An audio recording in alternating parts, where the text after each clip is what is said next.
Happy Monday. It's July 9th, 2018. You're on the Dodger Game channel watching a Mormon Truth video. What we're going to be looking at today is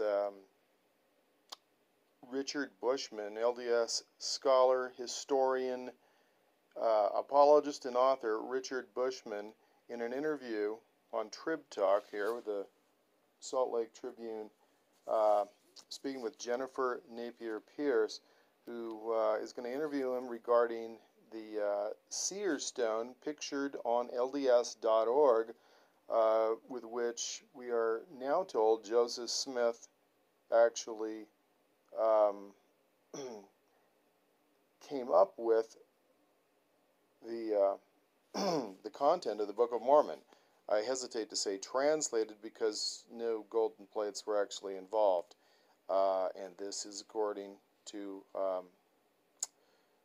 Emma Smith, Joseph Smith's wife, Martin Harris, his other scribe, and Oliver Cowdery, of course, was the main scribe. So we've got David Whitmer confirming that it was the Seer Stone that Joseph Smith used in his hat, as has been popularized on South Park, actually, which may actually be the main impetus for the LDS Church coming out with the facts of the matter that indeed Joseph Smith did not use golden plates to bring the content of the Book of Mormon. So let's see what Elder Bushman has to say on this, Dr. Bushman, etc. And we're going to review some other material on LDS.org in the Gospel Topics essays on this subject.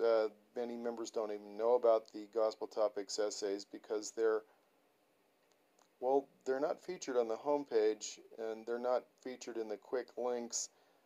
They're basically kind of buried in LDS.org, where you might find them with a Google search, despite the fact that the introduction says that the church really wants you to read these and to be well versed on LDS history.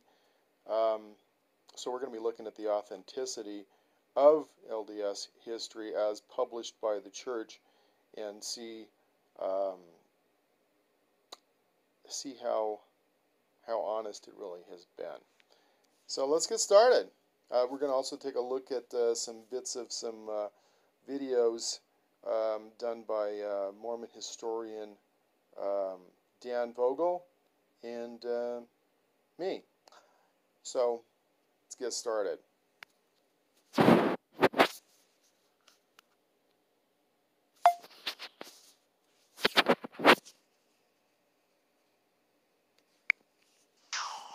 Welcome to Trib Talk. I'm Jennifer Napier Pierce with the Salt Lake Tribune. Last week, the Church of Jesus Christ of Latter-day Saints released photos of a seer stone. It's the tool that purportedly helped church founder Joseph Smith translate the Book of Mormon, and it's the church's latest nod to more openness about questions of its past. Joining me to discuss the Seer Stone and the church's new transparency is Richard Bushman. He's the Gouverneur Morris Professor of History Emeritus at Columbia University in New York City.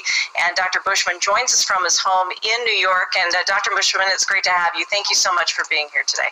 Thanks. Pleased to be here. You can join us too. You can send questions and comments for Richard Bushman to the hashtag Trib Talk on Twitter. You can put your comments right here on the website, or you can text us. 801-609-8059 is that phone number. Before we get to your observations, maybe you can just recap for those who are not in the loop what happened last week. Describe exactly what the church released. It released a volume of the printer's manuscript of the Book of Mormon, which had been prepared by a scholar in the Revelation series of the Joseph Smith papers. And in connection with that, the really startling item was a picture of the Seer Stone that has been traced back to the stone that Joseph Smith used while translating the Book of Mormon. So really, for the first time ever, that image has been made public for anyone to examine. As a leading historian, you've had a lot of access to documents and materials that aren't necessarily in the public view. Had you seen the stone before? No, I haven't seen the stone before. I knew it existed. There's a sort of a documentary trace that has been acknowledged by various church leaders over time. But no, I'd never seen the stone. I didn't know anyone who had. There's been a whole range of reaction from church members, those outside of the church, running the gamut from embarrassment to shock to ridicule. What does it mean to you? What's your take?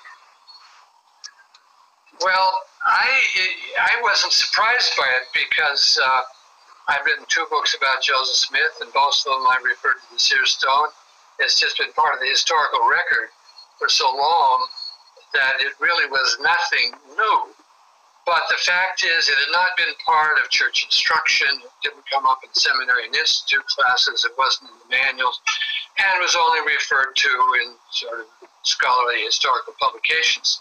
So for most people, or not, can't you say how many, but for a lot of people, it came as a shock to think that this, rather than the Urim and Thummim, was the instrument for translating the Book of Mormon. What's the difference between a seer stone and the Urim and Thummim? Why is one more believable than the other? Well, that's a very good question. People say they're startled and astounded and shocked to have a seer stone. Have long accepted the Urim and Thummim, which is also a set of stones set in metal spectacles and was used for translating. So it doesn't seem like there's physically and functionally there are many differences. It's just that the Urim and Thummim had an aura of divinity about it. The name comes from the Bible. It was handed to Joseph Smith by the angel Moroni, so it sort of comes trailing clouds of glory. While the Seer Stone, it comes out of a ground, a well. It's associated with treasure seeking. It reeks of superstition. You know, you connect it with witchcraft and demons. And it's that sort of association rather than a function that distinguishes the Seer Stone from the Urim and Thummim. And those are some interesting points there. And so I'm going to go over them. First of all, Jennifer says the church's new transparency. And that kind of goes along with what Lee Baker, former LDS bishop, now ex-Mormon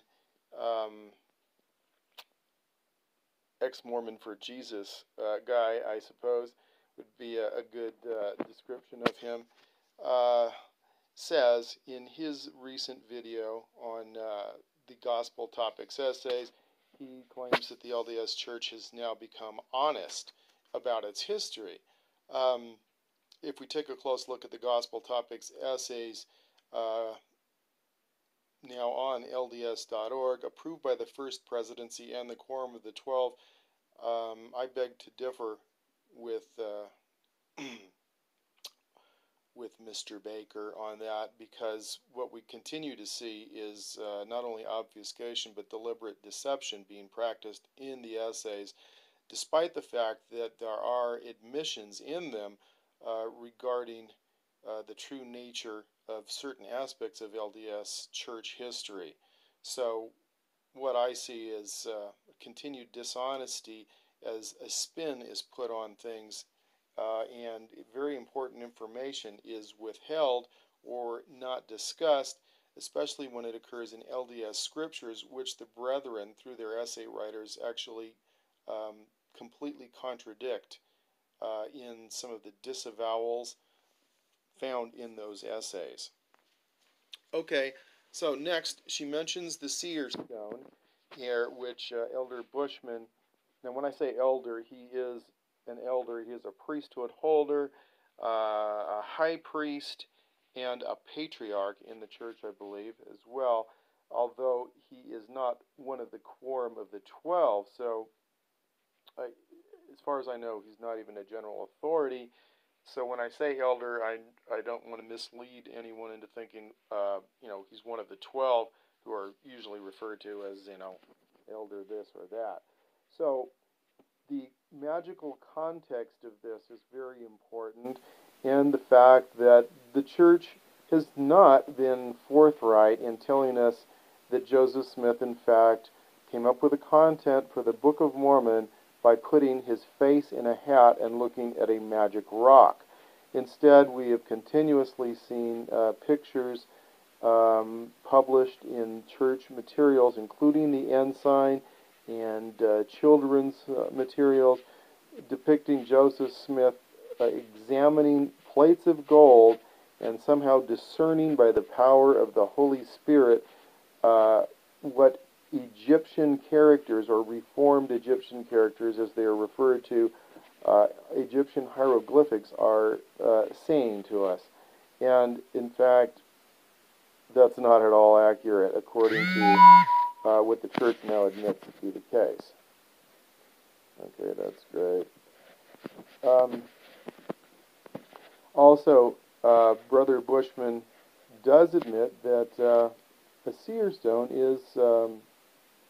is associated with witchcraft, because, as we know, or as you may be newly finding out here, a seer stone is dedicated, consecrated, or set apart in using using magic spells through witchcraft. And seership, as was commonly practiced where Joseph Smith resided in his during his lifetime, was a magical practice, and was not at all unique to him. In fact, when we look at some of the history there, we'll find out that he associated with other magicians or seers who were involved in practices of searching for buried treasure, guarded by guardian spirits or demons. Often, they may be pirates, pirate ghosts, and so forth, guarding these treasures. And various incantations and spells and magical practices were utilized to locate these treasures and to deal with or outsmart or maneuver past the demons guarding them, including animal sacrifice, which goes beyond what the church likes to characterize as folk magic, and goes into what might be more accurately characterized as black magic, putting Joseph Smith, the necromancer and prophet, into the category of a black magician, which, of course, is condemned in not only the Old Testament and the Bible, but in the Book of Mormon. Not just stating black magic, but stating that magic in general and witchcraft is condemned. Well, we also find that it's specifically stated, I believe it's in Leviticus chapter 20, if I'm not mistaken, that the prescription for dealing with those practicing any types of witchcraft and sorcery was the death penalty by the same God that is endorsed by our modern-day prophets. So, let's take a look at what Richard Bushman does to normalize the use of magic and witchcraft in LDS history, in bringing forth the keystone of our religion, as it is called, the Book of Mormon, because the Book of Mormon specifically condemns the use of magic and witchcraft, and yet it is through magic and witchcraft that we have the actual content of the Book of Mormon. We also have obfuscation by our church leaders from the time of Joseph Smith until the present of how we got the Book of Mormon, and deliberately misleading us through pictures published in articles on the bringing forth of the Book of Mormon in the church's own most popular publications, such as the Ensign.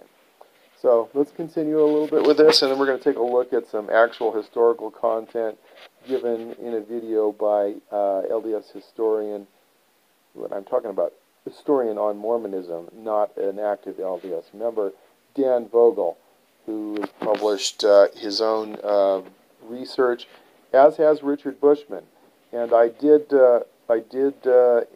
enter the Deseret bookstore, church-owned Deseret bookstore, the last few days, and Richard Bushman's book called Rough Stone Rolling, which is his review of a lot of these events in Joseph Smith's early history, kind of as a response, as what we would call a faithful or LDS believing response and interpretation, and I would say apologetics added to historical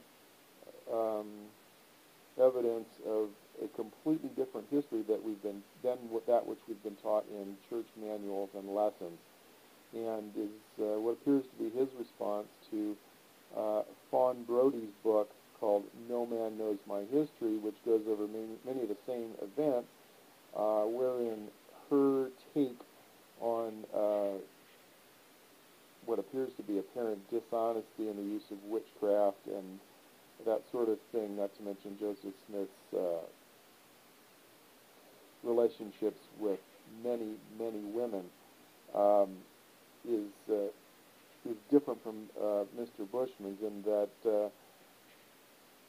Fawn Brody left the church because she found that there was an incongruency which was irreconcilable between what is taught by the church openly and what the actual history of Joseph Smith and early church leaders actually is.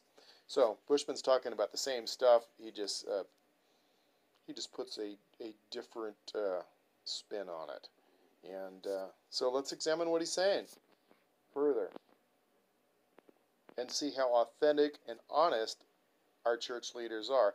After all, the 13th article of faith declares we believe in being honest, not to mention chaste, true, benevolent, etc.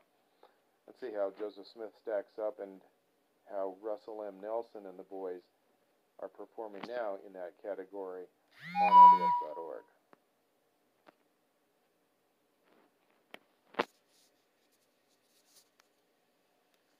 When you can see the words he translated with the Seer Stone, read that in the book, and you could just sort of slip by it. But then it's there, this little brown striated rock, really quite a beautiful thing. And then suddenly say he was translating from stone. And all of a sudden, the perplexity of how it was done, lots of technical questions, how does this whole thing work? And then also an association with sort of worldly things. It's sort of rooted in human culture rather than coming out of the heavens. What do we know about how Joseph Smith said that he used the stone? He didn't talk a lot about it. We get almost all the information from people who were around him, Martin Harris, David Whitmer, and Emma Smith, who either saw and participated in the translation or were close by and would hear all the stories. So Joseph Smith himself said very little. In fact, he kind of discouraged questions about how the Seer Stone worked. So we have to rely on others who were around him. He simply said he translated by the gift and power of God. Sort of hinted it right there. Talking about newly released photos of Joseph Smith's Seer Stone, which the Mormon Church made public last week. Again, if you want to join us, put your questions to the hashtag Trib Talk on Twitter or put them right here on the website. You can also text us. 801-609-8059 is that number. Here's a text. Many are struggling with the recent revelations about the Seer Stone and the fact that folk magic played such a big role in the foundation of Mormonism. It's just too much magic for me. What do you say to people like me who have run out of nuance and are struggling? I've heard or I've read that you sort of explain this within the historical context of the 19th century. Elaborate, and what advice do you give to people who are struggling with these new revelations from the church? Well, of course, the church is filled with marvelous and miraculous and strange things, from the gold plates to the urim and thummim and so on down.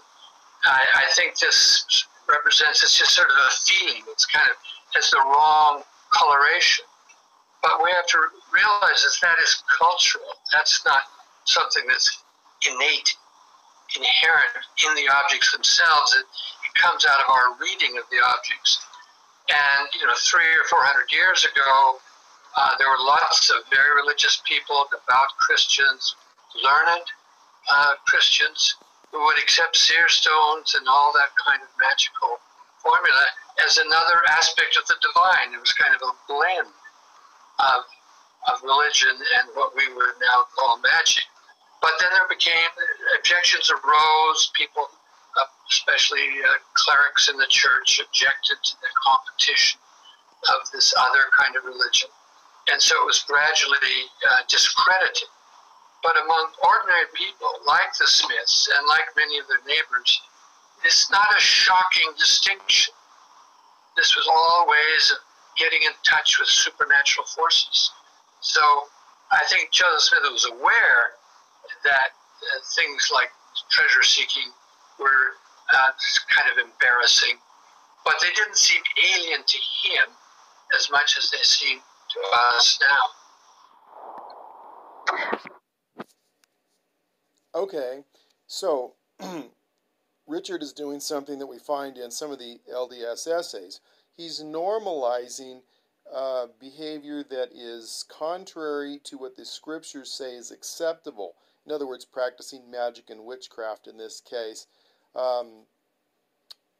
similar to what we find in other LDS gospel topics essays, for instance, where Brigham Young is blamed for the fact that Negroes of African descent are not, or were not, allowed the priesthood or into the LDS temples. And the church essays in these cases also blame this on cultural influence, basically telling us that, Brigham Young and about a dozen of his successors as presidents of the LDS Church were just prejudiced against Negroes and therefore invented false doctrine to keep them out of the priesthood and the temple. This is found in the Race and Priesthood Gospel Topics essay on LDS.org, which I've gone over in detail in multiple videos.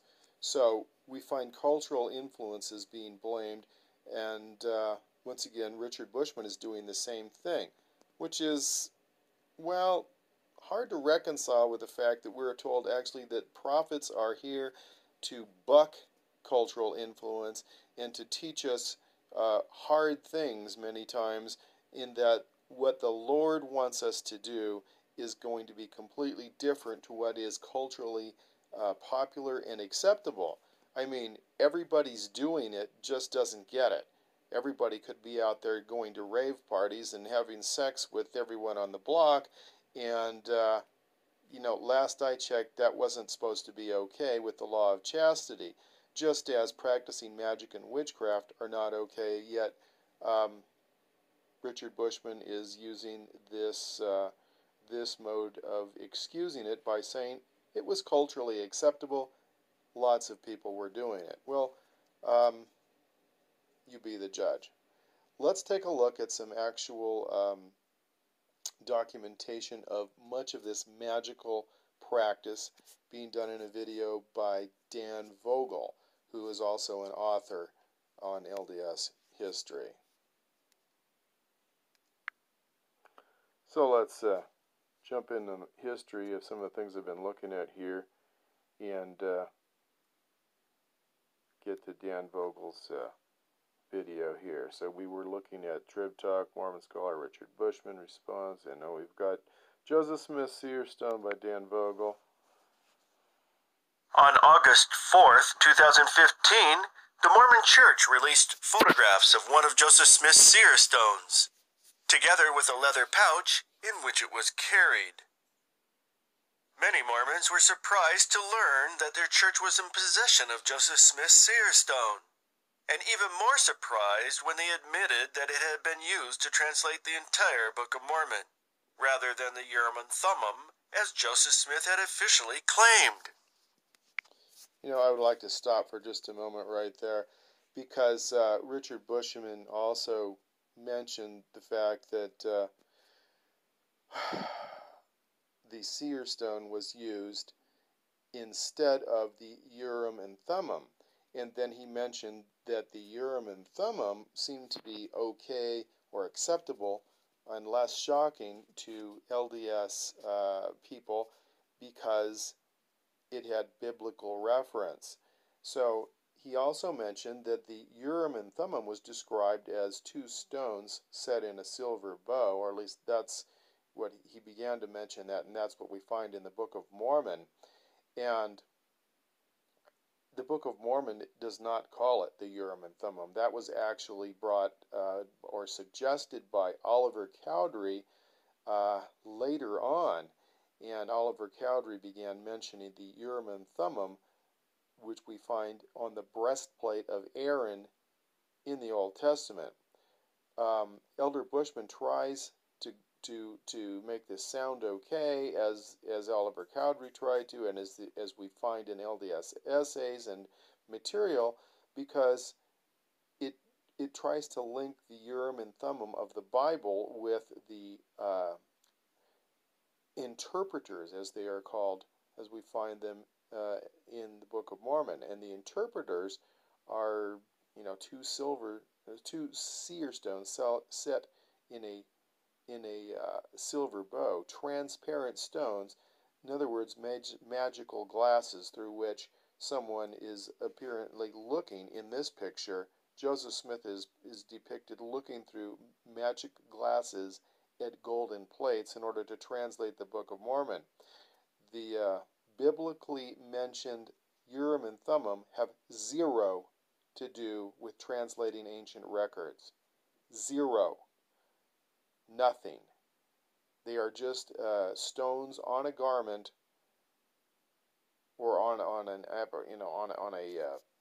a breastplate, actually, as it is said, which Aaron, the brother of Moses, wears when he enters the tabernacle.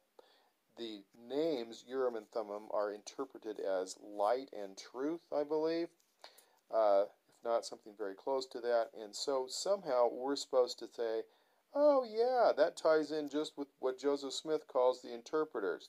And because Oliver Cowdery and then Joseph Smith and possibly others refer to the Urim and Thummim being used to translate the Book of Mormon, we're supposed to tie that all together. And what we find is actually the Seer Stone, the magic brown rock, is referred to in LDS history as Urim and Thummim, as well as the two stones, which basically Joseph Smith pulled out of the storybook that he wrote and have somehow escaped us. They were magically taken back by the angel Moroni in our LDS history, and no credible witness has ever seen them. We do, however, have his magic rock, which is admitted by the church to be the same magic rock he used in practicing witchcraft to find pirate treasure. Okay, we'll continue and see what Dan Vogel has to say. So basically, what we're saying here is that we've been misled. We've been given reference to something in the Bible that has nothing to do with seership, nothing to do with interpreting ancient languages, and is somehow associated with the magical practices and the magic rock that Joseph Smith and other magicians in his area were using in the practice of witchcraft. That's what we're talking about here. Is that honest? Hi, I'm Dan Vogel. Use of this stone placed Joseph Smith outside the mainstream of Christian practice and placed him in a culture that mixed occult magic with Christianity. Within that culture, there were many who sincerely believed in seer stones, crystal balls, and divining rods. But there were also frauds and conmen, especially if they were being paid or compensated in some way. Since Joseph Smith admitted he was paid for his services as a treasure seer, it is wise to approach his use of this stone with some skepticism.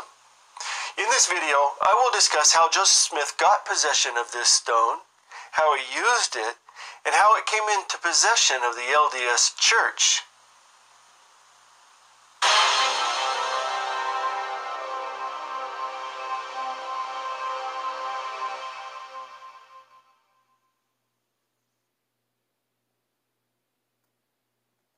According to Willard Chase, a carpenter and neighbor of the Smith family in Manchester, New York, the stone was found in 1822, while Joseph and his oldest brother Alvin were helping him dig a well on Chase property. Willard said that he had been in the hole alone, digging about 20 feet below the surface, when he noticed a strange-looking stone that others would describe as dark brown and about the size of a hen's egg. When he came up out of the well, he showed the stone to Alvin and Joseph. "We were examining it," Willard recalled, when Joseph put it into his hat and then his face into the top of his hat. On the following day, Chase said, Joseph came to him and asked if he could have the stone, claiming that he was able to see things in it. Chase said, "I told him I did not wish to part with it on account of its being a curiosity, but would lend it." Willard's calling the stone a curiosity obscures his own belief in seer stones. In fact, his family was well known among Manchester treasure seekers. His younger sister, Sally, had a bluish-green seer stone, which she used to locate treasure and other objects, lost or stolen, and Willard sometimes dug for treasure at her direction. A skeptical neighbor, Lorenzo Saunders, whose sister married Willard, recalled that people, including himself, often called on Sally for help in locating lost objects, but said that she was usually of little assistance. Lorenzo's oldest brother, Orlando, once went to Sally to find some lost cattle, but when they were located, they were found right in the opposite direction from where she said they were. Gaining possession of a stone declared genuine by a noted seer was an important move in Smith's career. According to Chase, Smith kept the stone for 2 years, during which time he built a reputation as a gifted seer that would exceed Sally's. Testimony of neighbors locates Smith-inspired excavations in several hills on and to the east of their farm, as well as other places, and that Joseph Smith's practice included a form of ceremonial magic, such as the drawing of a magic circle on the ground around the supposed treasure, the driving in of a stake in the center and 12 others around the periphery, and the utterance of a magic spell, which sometimes included animal sacrifice. Okay, so these things are now admitted by the church on LDS.org, and these are the same things that we've been told were just a bunch of anti-Mormon lies and propaganda. The church has been forced to admit that they have been less than candid in their history, and of course they don't want to acknowledge the fact that they've been calling these things anti-Mormon lies. Now, Dan Vogel just mentioned the use of ceremonial magic, which is getting into black magic when we get into animal sacrifice, and the use of magic circles, which would be drawn, of course, by magic knives, which we're seeing here, which were also used in animal sacrifice. Usually a black animal, a black sheep, a black goat, or a black dog was used, slitting its throat and walking it around the periphery of the circle until it dropped dead. These are being sacrificed to the demons guarding the treasure. Demons outside the circle were kept out by these stakes being driven in, which Dan didn't mention were made out of witch hazel.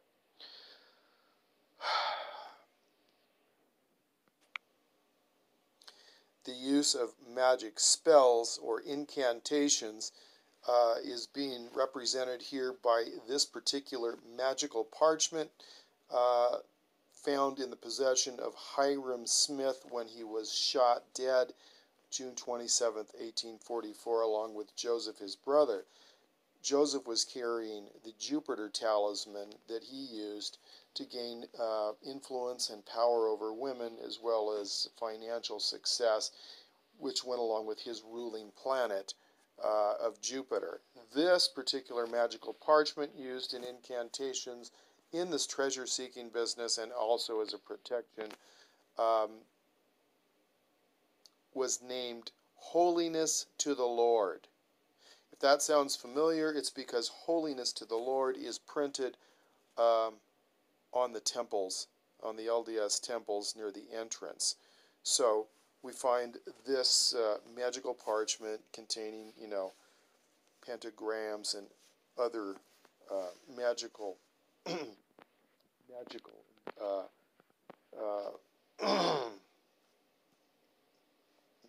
objects pictured or written here, is a practice of witchcraft, which was part of the life continuing with Joseph Smith and Hiram Smith throughout their lives, as is evidenced by the fact that they were actually in possession of these magical objects when they were shot. So we don't hear that in LDS history. We don't hear that in Gospel Doctrine class. We sure don't hear it in Gospel Essentials class for our church investigators, who should be getting full disclosure on the church rather than getting the milk before meat. And this is meat that they don't teach at all, because it obviously contradicts what's written in the Book of Mormon and the Bible concerning the practices of magic and witchcraft. And so this was popular with Joseph Smith's disciples and with others in the area where he was developing this new religion. So it was okay to market Mormonism through telling people that this came through magical instruments such as a Seer Stone, which of course is going to be similar type of revelation as would be received on a crystal ball, a Ouija board, a dark mirror, that sort of thing. We also know that Oliver Cowdery and Joseph Smith Sr. Used witching rods. Yeah, divining rods are mentioned in LDS history, but not in what we get filtered out now in our manuals. So even a revelation was changed from Joseph Smith to Oliver Cowdery, where his use of the rod in the original text was changed to the gift of Aaron. So just more sanitizing of LDS history, more taking out of the magical context that it originally came in, packaged in, which was acceptable early on and became unacceptable. So Joseph Smith and his successors edited out aspects of magic from the written history so that we have a version that otherwise wouldn't alert us to the fact that he was practicing witchcraft. As a matter of fact, when we discuss Seer Stones, as Dan Vogel was doing, was it the sister of Mr. Chase was a noted seeress down the road from Joseph Smith. And we also find in LDS history the use of Seer Stones by various people. Joseph Smith advocated the use of Seer Stones, saying that everyone, every person, at least every man, should have one, but that they, I don't want to misquote here, but it was mentioned that many would use them for the wrong things by Joseph Smith to some of his inner circle.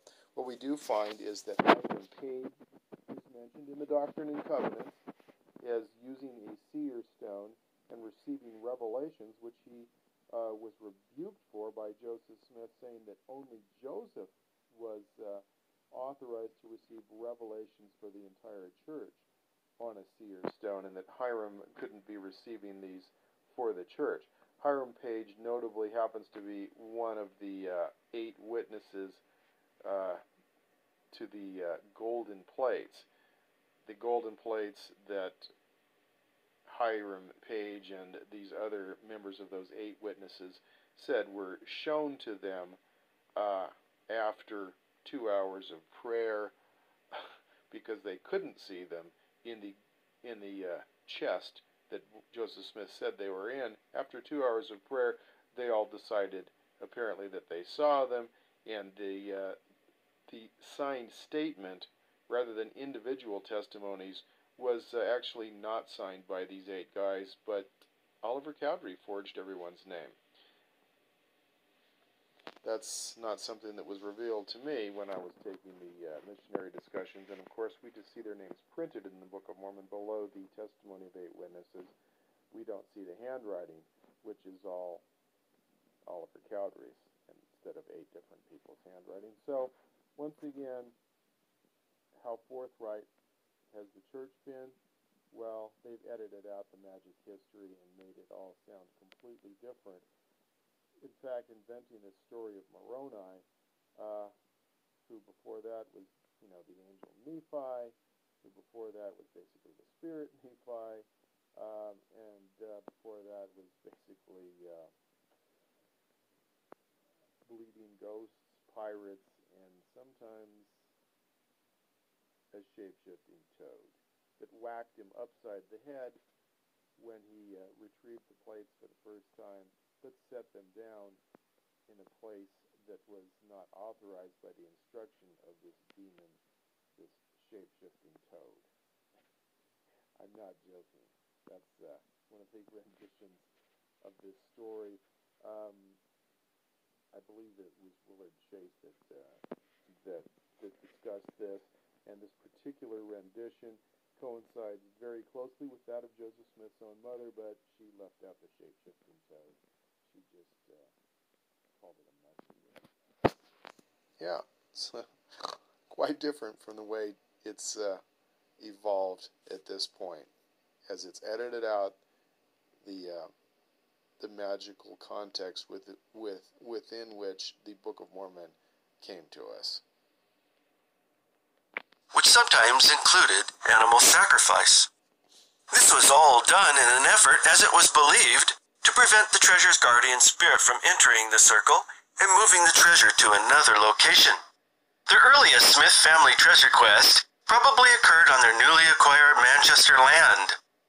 In 1822, Joseph Smith Sr. told Peter Ingersoll, who lived immediately north of the Smith farm, that he could see treasures in a hill behind his house. Ingersoll was surprised when Joseph Sr. declared that a stone he picked up to throw at some birds was in fact a seer stone. Taking the stone from him and placing it into his hat, Smith said, "If you only knew the value there is back in my house," and pointing to a place near. "There," exclaimed he, "is one chest of gold and another of silver." The treasure behind the Smith's house was probably located on the small, narrow hill that runs along the eastern border of their property.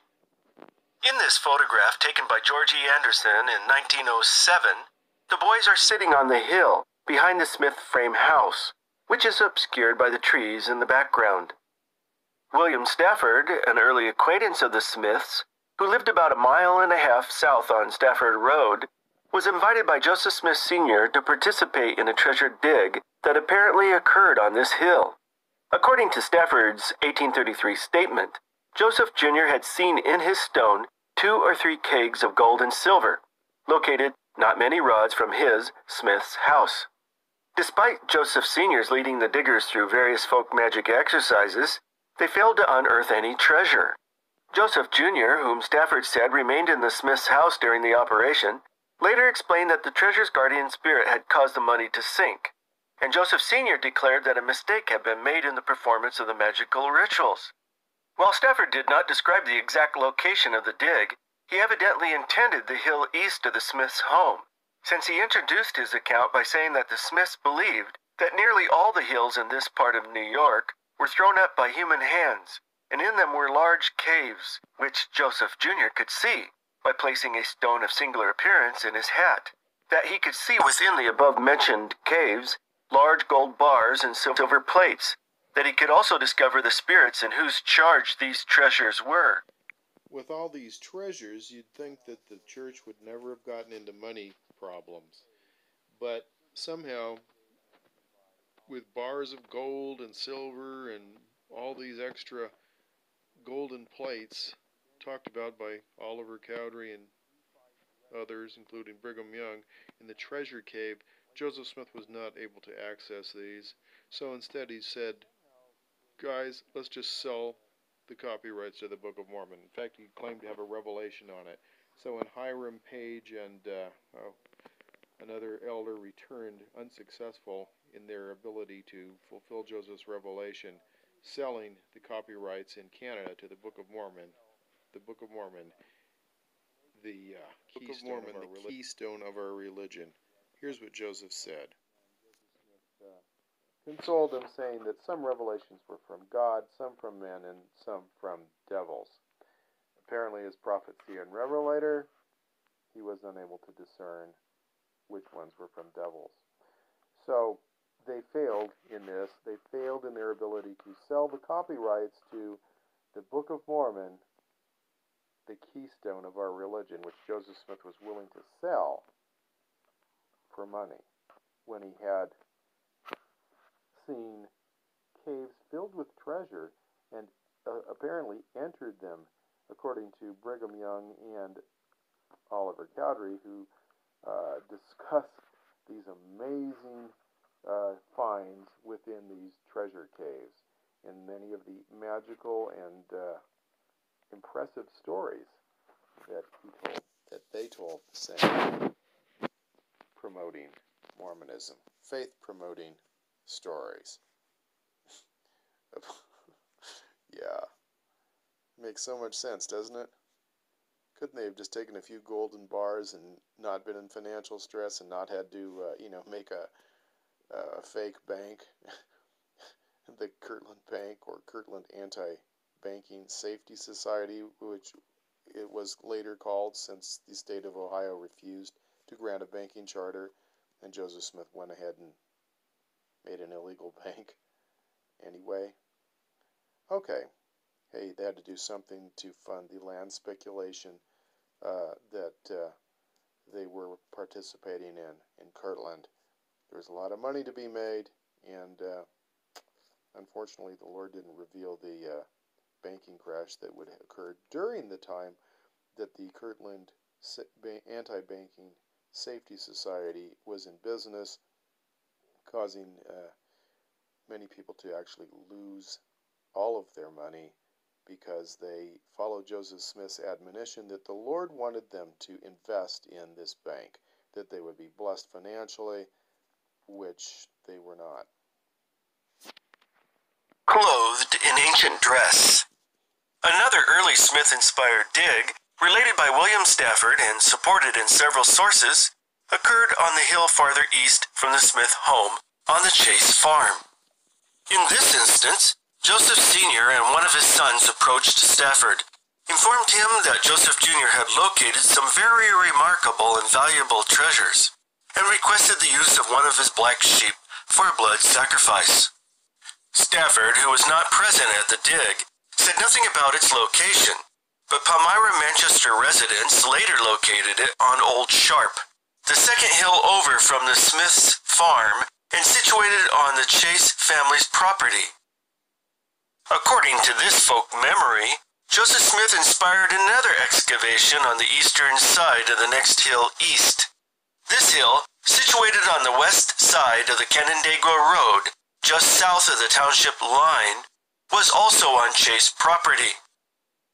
This satellite photo shows the location of the dig on the east side of the hill, discovered by Casey Kearns in the summer of 2014. In this photo, Kearns stands in the hole, which is about 20 feet wide and 4 feet deep. Probably the most extensive Smith-inspired dig resulted in the excavation of a cave in a hill known to later Manchester residents as Miners Hill, situated on the east side of the Canandaigua Road on land subsequently owned by Amos Miner and his heirs. The hill was photographed in 1907 by George E. Anderson. The man in the photo points to the approximate location of the cave, the entrance of which had caved in, leaving only a small depression in the ground near the top of the hill. Lorenzo Saunders was an eyewitness to the digging on the hill's northeast side, owing to the fact that his family occupied the land on which the hill was situated. "I used to go there and see them work," he recalled in 1884. "I seen old Joe Smith dig there day in and day out." Joseph Sr. told Saunders that Joe Jr. could see in his peepstone what there was in the cave, and that young Joe could see a man sitting on a gold chair. Old Joe said he was king, i.e., the man in the chair, king of one of the Indian tribes, who was shut up in there in the time of one of their big battles. After a tunnel of considerable length had been excavated, the diggers placed a heavy wooden door at the entrance and abandoned the project. Lorenzo remembered that the digging had occurred before his father Enoch died, on the 10th of October, 1825, and that his father ordered him to tear down the door and collapse the entrance. The cave remained closed until April 1974, when Andrew H. Comer, then owner of the property, cleared the cave's opening with a bulldozer. I also wanted to mention, in connection with the Kirtland Bank, or the Kirtland Anti-Banking Safety Society, that when Joseph Smith and his inner circle were left in an embarrassing situation when it collapsed, and investors were very angry with them, Joseph Smith and Sidney Rigdon fled to Canada. Upon their return, about 5 weeks later, if I remember correctly, a good portion of the church members there, about 50%, I believe, were then following a 16-year-old girl who was receiving revelations through, you guessed it, a seer stone. These members of the church that were following this girl included the 3 witnesses to the Book of Mormon plates, David Whitmer, Martin Harris, and Oliver Cowdery. They were all following the girl with the seer stone, which is consistent with the fact that after Joseph Smith and Hiram Smith were killed, all 3 of them, I believe, maybe it was just 2 of them, followed Joseph Smith's successor, or named successor, in his letter, which his family accepted as authentic by Joseph, and also followed, which is James Jesse Strang, who formed the Church of Jesus Christ of Latter-day Saints. That sounds familiar. It just doesn't have the hyphen there. That's the spelling difference.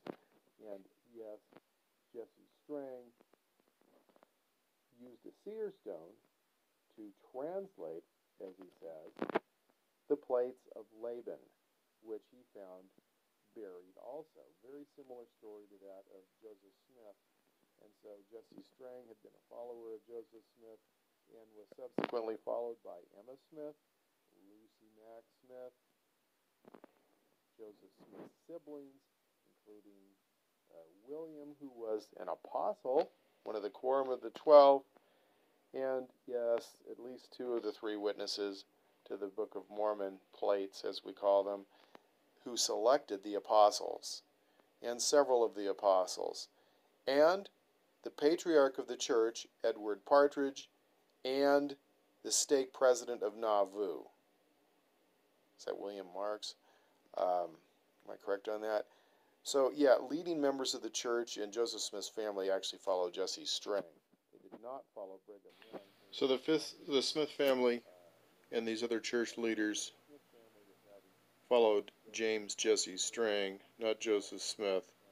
Excuse me, not Brigham Young, whom the Smith family suspected of causing the murder through the Danites and other Freemasons of Joseph and Hiram, and also of Samuel Smith, who was found under the care of Danite Hosea Stout, and suspected of administering the white powder used to poison people in Nauvoo who were problematic for Joseph and his followers.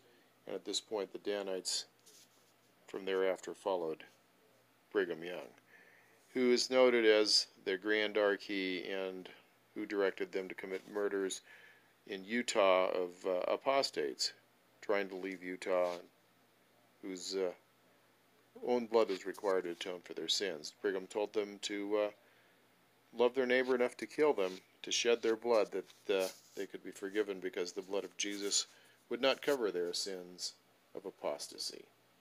And there we have a little intro to the blood atonement doctrine, which is covered in other videos and instituted long before Christianity in the mystery religions which contribute to Freemasonry, of which Brigham would have been familiar since he was a Freemason. The that they make in the Gospel Topics essays, which, like I said, were reviewed in other videos I've done, especially those on race and priesthood and DNA and the Book of Mormon.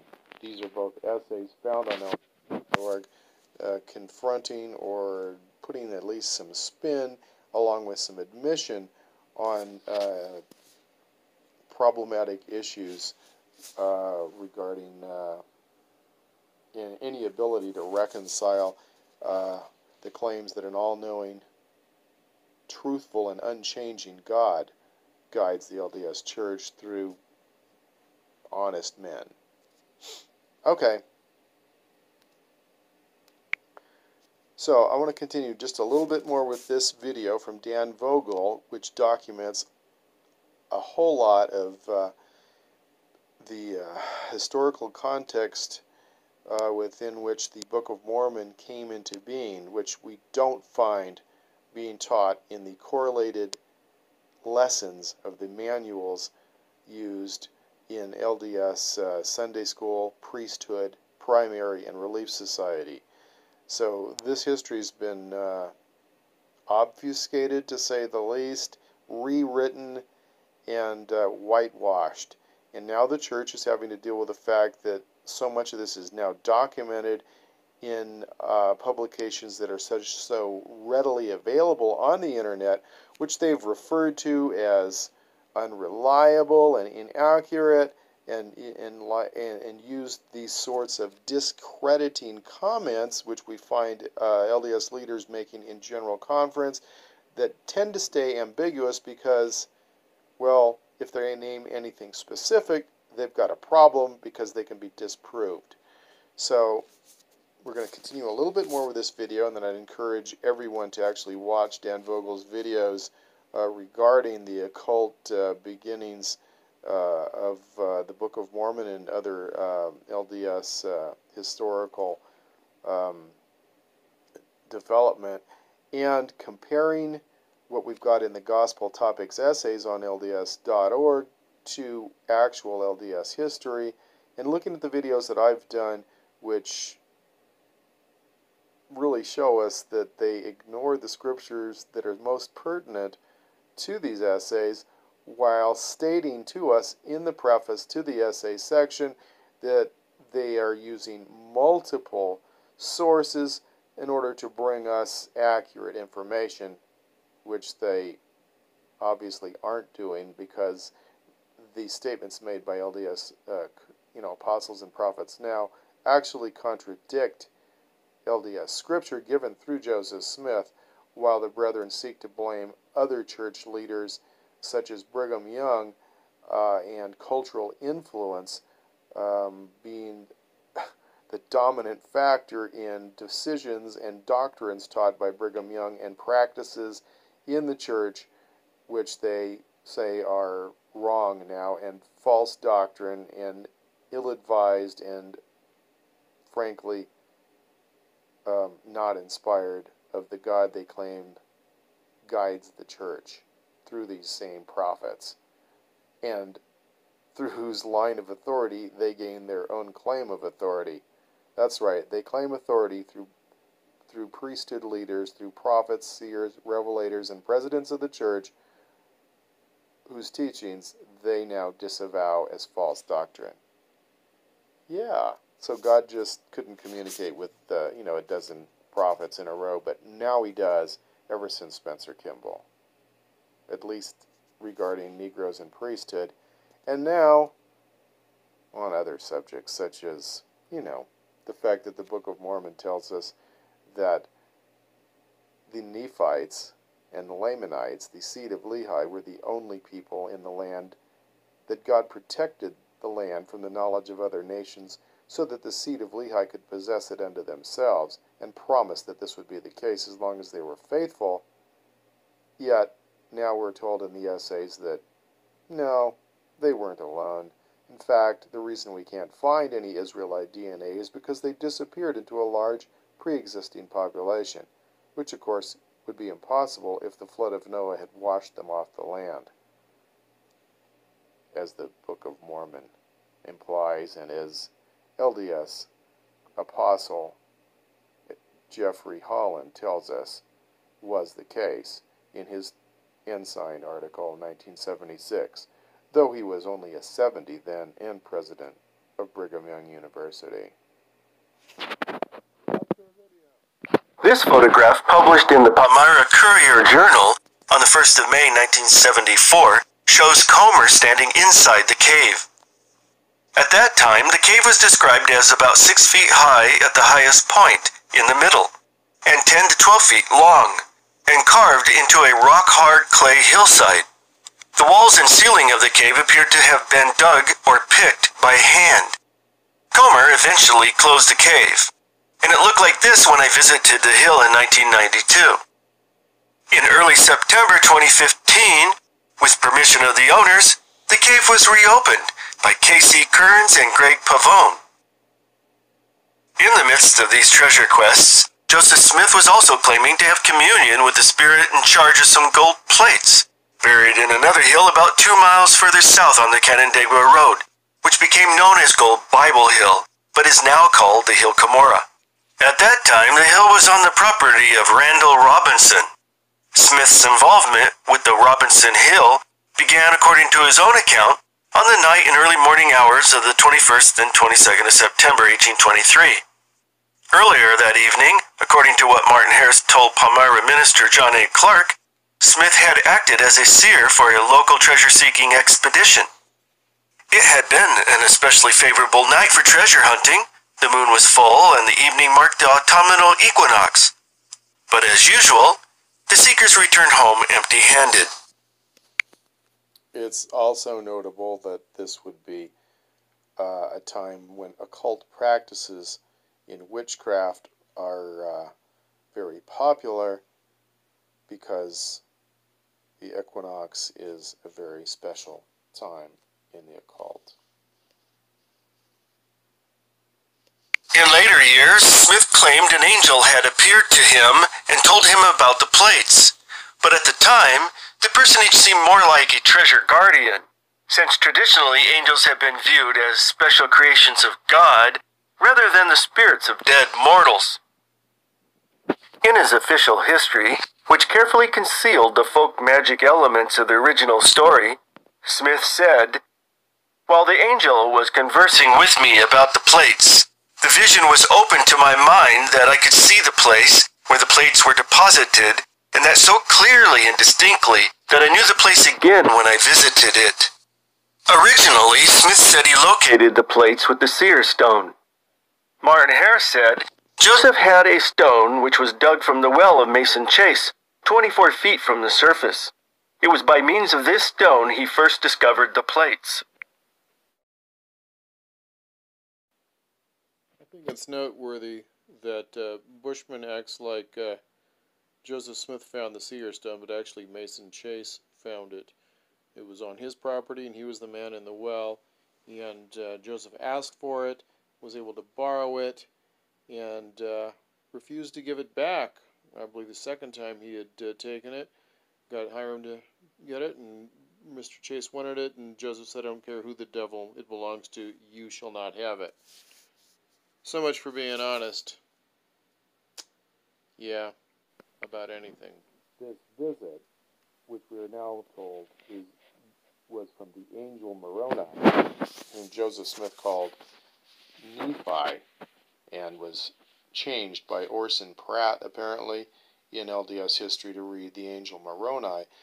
We find that not only did Joseph Smith obfuscate the magical context of this experience, which Dan Vogel just pointed out, saying that it was the stone that he saw the treasure in initially, and now we hear, no, it was the angel Moroni. We also see that Joseph Smith changed the history on other points as well. For instance, the reason he was supposedly praying in his room was, now we find, about forgiveness of his sins and so forth, and instead of saying what it originally said, which was that he had essentially given in to carnal appetites for which he was attempting to repent, now what we find is that it is painted as something, so innocuous that Joseph Smith states that he wasn't guilty of any great or malignant sins because such things were never in his nature.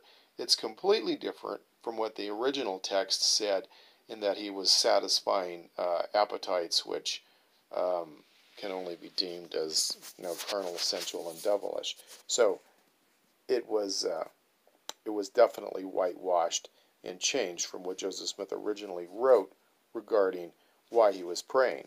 As a matter of fact, Oliver Cowdery also stated that in this supposed 1823 visitation by Nephi, which has now been changed to being Moroni, that Joseph Smith was praying to find out if God existed, if there was a, let's put it in the exact words if I can, he was praying to discover the existence of a supreme being. He didn't know if there was a supreme being or a God in 1823. This is before he decided he had this 1820 first vision. The first vision which none of his family members seem to know anything about, since they all say, as do the apostles, Brigham Young, Wilford Woodruff, Heber Kimball, Orson Pratt, and John Taylor, several of them becoming church presidents, that they all say Joseph Smith never saw God, but that an angel came to him and told him that, the gospel wasn't on the earth. That sort of thing. I've documented that in my first vision videos, and yeah, there was no 1820 story taught to the saints by Joseph Smith. Henry Harris asked Smith shortly after he obtained the plates how he found them. He replied that he had a revelation from God that told him they were hid in a certain hill, and he looked in his stone and saw them in the place of deposit. Chase said that during the fall of 1827, Smith confessed to him that if it had not been for that stone, which he acknowledged belonged to me, he would not have obtained the book. When Smith visited the hill on the next day, according to his own account, I made an attempt to take the plates out, but was forbidden by the messenger, and was again informed that the time for bringing them forth had not yet arrived, neither would it until 4 years from that time. This conceals a version of the story he told his mother and others at the time, which was decidedly closer to treasure lore than what Smith was later willing to divulge to prospective converts. He originally claimed that when he attempted to remove the plates, he was thrown back by a supernatural force, and that the personage appeared and promised to give him the plates if he returned the following year with his older brother Alvin. Unfortunately, Alvin died in the interval, preventing Smith from obtaining the plates in 1824. Lucy Smith skipped over this uncomfortable subject in her history, but she remembered that he told his family he climbed to the hill's summit, pried up a large stone, and discovered the gold plates encased in a stone box, just as the messenger had described. He said he lifted the plates from the box and set them down on the ground behind him, and then replaced the cover stone. When he turned around to retrieve the plates, they had vanished. Instantly, the messenger appeared and explained that he had not been diligent in obeying his instructions, to not lay the plates down or put them for a moment out of his hands, until he got into the house and deposited them in a chest or trunk, having a good lock and key. Smith was permitted to raise the large stone again to see that the plates had magically returned to their original location. When he reached down to pick them up, he was struck by an unseen power that knocked him to the ground. After recovering, he discovered that the messenger had disappeared and that the plates were again hidden. Chase's account is similar to Lucy's, but takes the story a step closer to folk magic tales about gnomes and treasure guardians. He remembered that Joseph Sr. told him in 1827 that Joseph again opened the box and in it saw the book and attempted to take it out, but was hindered. He saw in the box something like a toad, which soon assumed the appearance of a man and struck him on the side of his head. Not being discouraged at trifles, he again stooped down and strove to take the book, when the spirit struck him again and knocked him 3 or 4 rods and hurt him prodigiously. Despite some variances in details, the story that Smith told was clearly one that dramatized the treasure seeker's expectations regarding gnomes and other treasure guardians who lurked just outside their magic circles. Chase mentioned another detail that is absent from Mother Smith's account. After recovering from his fright, Chase said, Joseph inquired why he could not obtain the plates, to which the spirit made reply, "Because you have not obeyed your orders." He then inquired when he could have them, and was answered thus, "Come 1 year from this day, and bring with you your oldest brother, and you shall have them." This brings to mind some other issues that Dan isn't mentioning, which is that Lucy Mack, Joseph's mother, had an original manuscript, and Brigham Young wound up editing out certain uncomfortable magical history. So what we've got now isn't exactly what Lucy Mack wrote. We also find that the fact that Alvin was required to come in 1824 in order for Joseph to obtain the plates is not mentioned in our history. And that ties in with the fact that Joseph Smith changed what we do know to be LDS or Smith family history, which is the fact that Lucy and some of Joseph's siblings sought comfort after Alvin's death and began attending church services and wound up actually joining the Presbyterian Church after Alvin died. Now, Alvin died in November of 1823. Joseph changes this history and places that occurring before an 1820 first vision in his new rendition of the unfolding of Mormon history. So we don't have that from Lucy Mack because she never heard that story. Joseph Smith did not tell his family about any vision in 1820. In fact, they all tell us that he began his spiritual or religious quest no earlier than 1823. A fact that we find problematic in the LDS essays or other pages on LDS.org depicting the first vision, one of which actually uses a reference from William Smith, which we find, further information on in the footnotes, where he says that Joseph was a truthful boy and they believed that he had told the truth about this vision.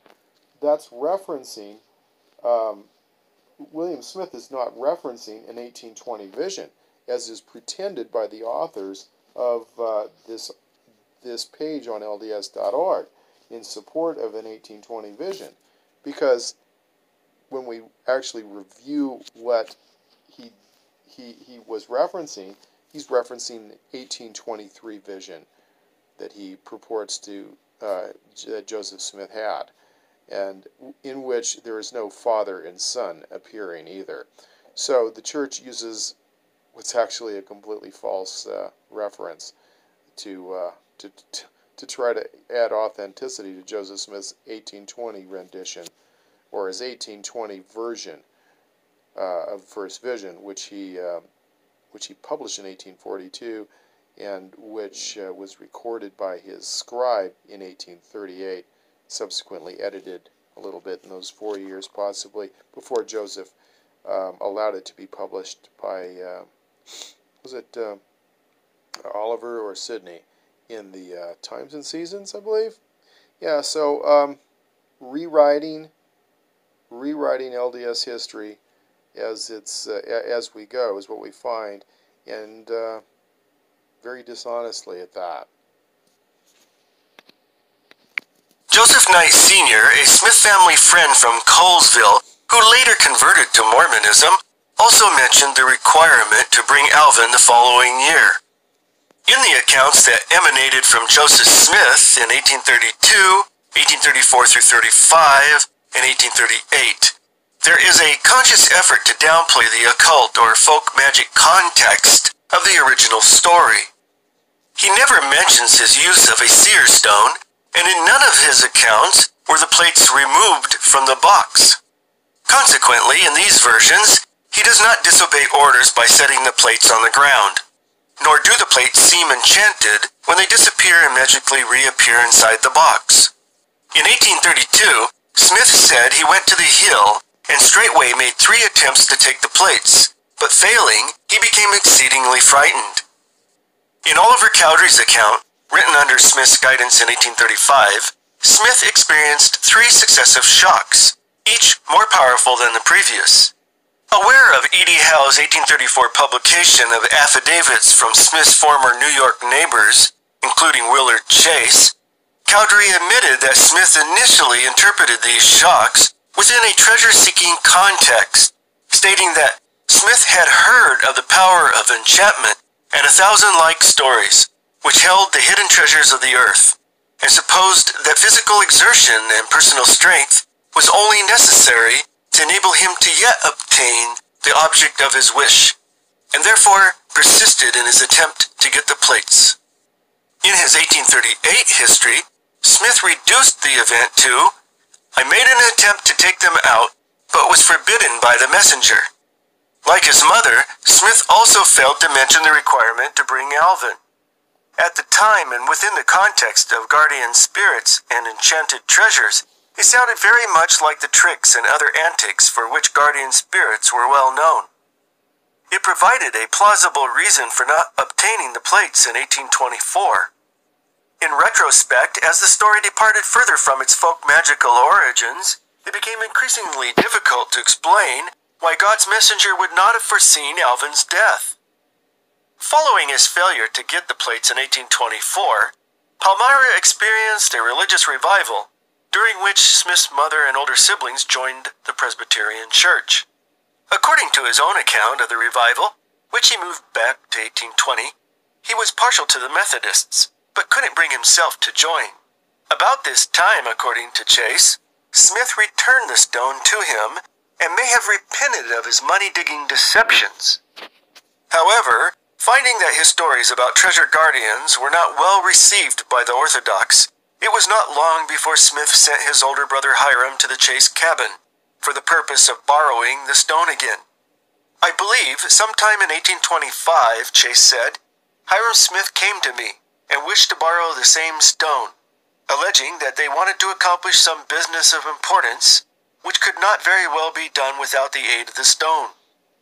Shortly after obtaining the Seer Stone, Smith took a fellow treasure seer, named Samuel Lawrence, to the hill, and pointed out the location of the gold plates. Fellow money digger Joseph Knight Sr. recalled that Samuel Lawrence was a seer, and had been to the hill, and knew about the things in the hill, and was trying to obtain them. Verification of the plates in the Manchester Hill by 2 seers greatly excited the money diggers in the area, and about this time they began digging for them on the eastern slope of the hill. Lorenzo Saunders made an incidental reference to this excavation when he described his visit to the hill in 1827, only days after Joseph Smith claimed to have removed the plates. "I went on the next Sunday following with 5 or 6 other ones," Saunders said, "and we hunted the side hill by course and could find no place where the ground had been broke. There was a large hole where the money diggers had dug a year or 2 before, but no fresh dirt." According to Chase, Smith at first thought perhaps Lawrence might be Alvin's substitute. But not long after this, Joseph altered his mind and said Lawrence was not the right man, nor had he told him the right place. That digging had occurred on the hill later known as Cumorah is testament to Joseph Smith's ability to instill confidence in others, despite no treasures ever being found.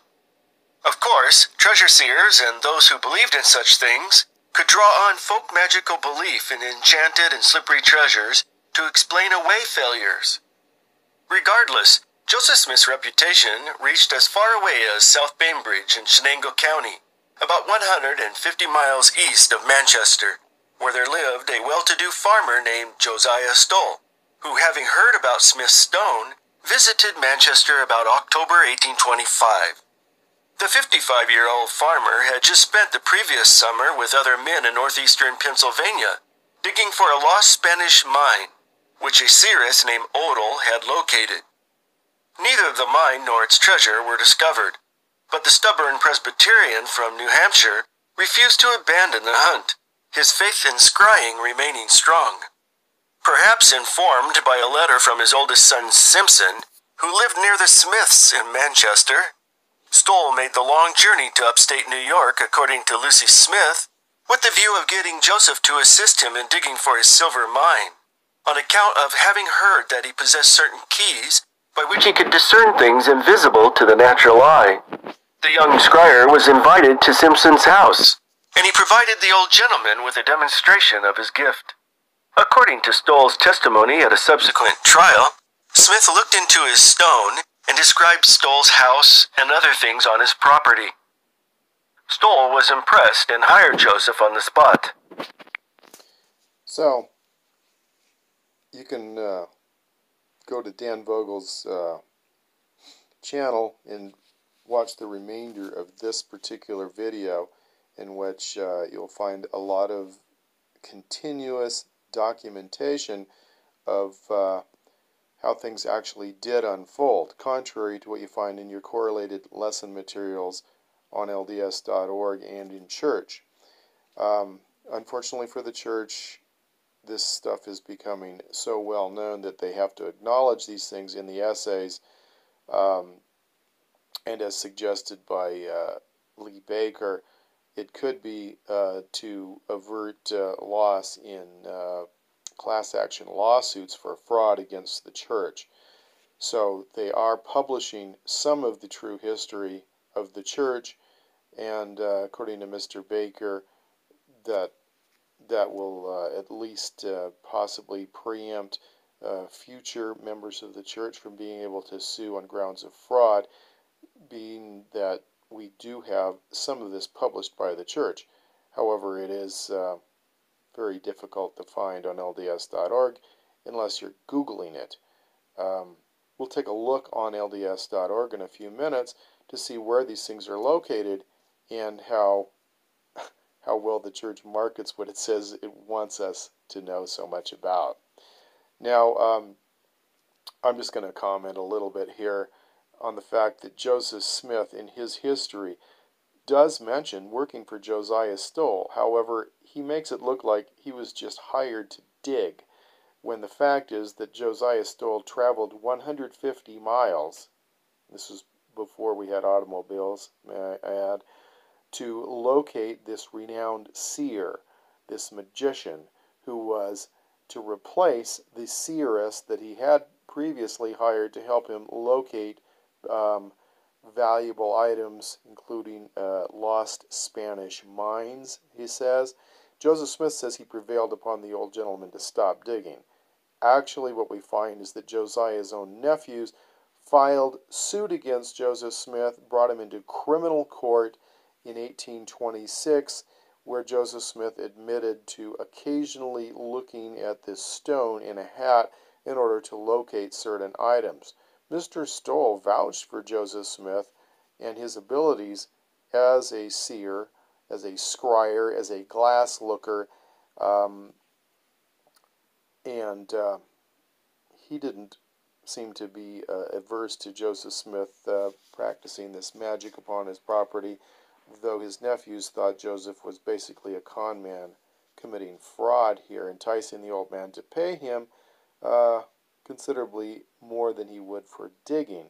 So Joseph was the leader of the party that was engaged in this work, and since it was 150 miles from his home, he actually boarded at the home of Isaac Hale, the father of Emma Hale, Joseph's future wife, whom Isaac Hale was not approving of Joseph marrying, as he became better acquainted with Joseph Smith and what he considered to be his fraudulent activities and magical practices. We find that Dan Vogel documents conversations between Joseph Smith and Emma's dad regarding their relationship and Joseph's questionable occupation. Anyway, watch Dan Vogel's video regarding that, because, as I said, Joseph Smith tells us in his history that he just prevailed upon the old man to stop this foolish digging, and actually that's not at all the case. Joseph was tried for being a disorderly person and glass looking, that sort of a thing, juggling, basically things associated with dishonesty and being a con man, which is why we find the Christians often referring to Joseph Smith as a con man, a convicted con man, that sort of a thing. He wasn't sentenced to anything. He just had to pay some of the costs associated with this trial or hearing that he had, having to do with his magical practice. His magical practice, which he and subsequent church leaders have conveniently deleted from our lesson books. So, your honest church leaders who teach us in the 13th article of faith that we believe in being honest, and who have our stake presidents and bishops question us regarding in temple recommends, asking if we are completely honest in our dealings with our fellow man, don't seem to exemplify any better than Joseph Smith did. So he eloped with Emma because her daddy didn't want her marrying a guy with Joseph Smith's character. And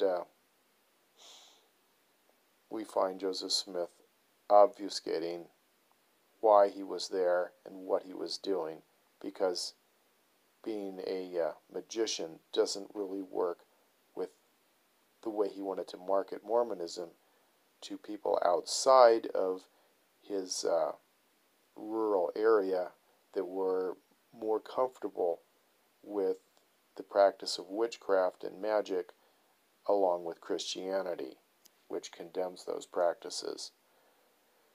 Nevertheless, if we read deeply into the works of Albert Pike, for instance, we're going to see that Christianity also developed out of the mystery religions, and all was cloaked under the science of magic, as Albert Pike states it.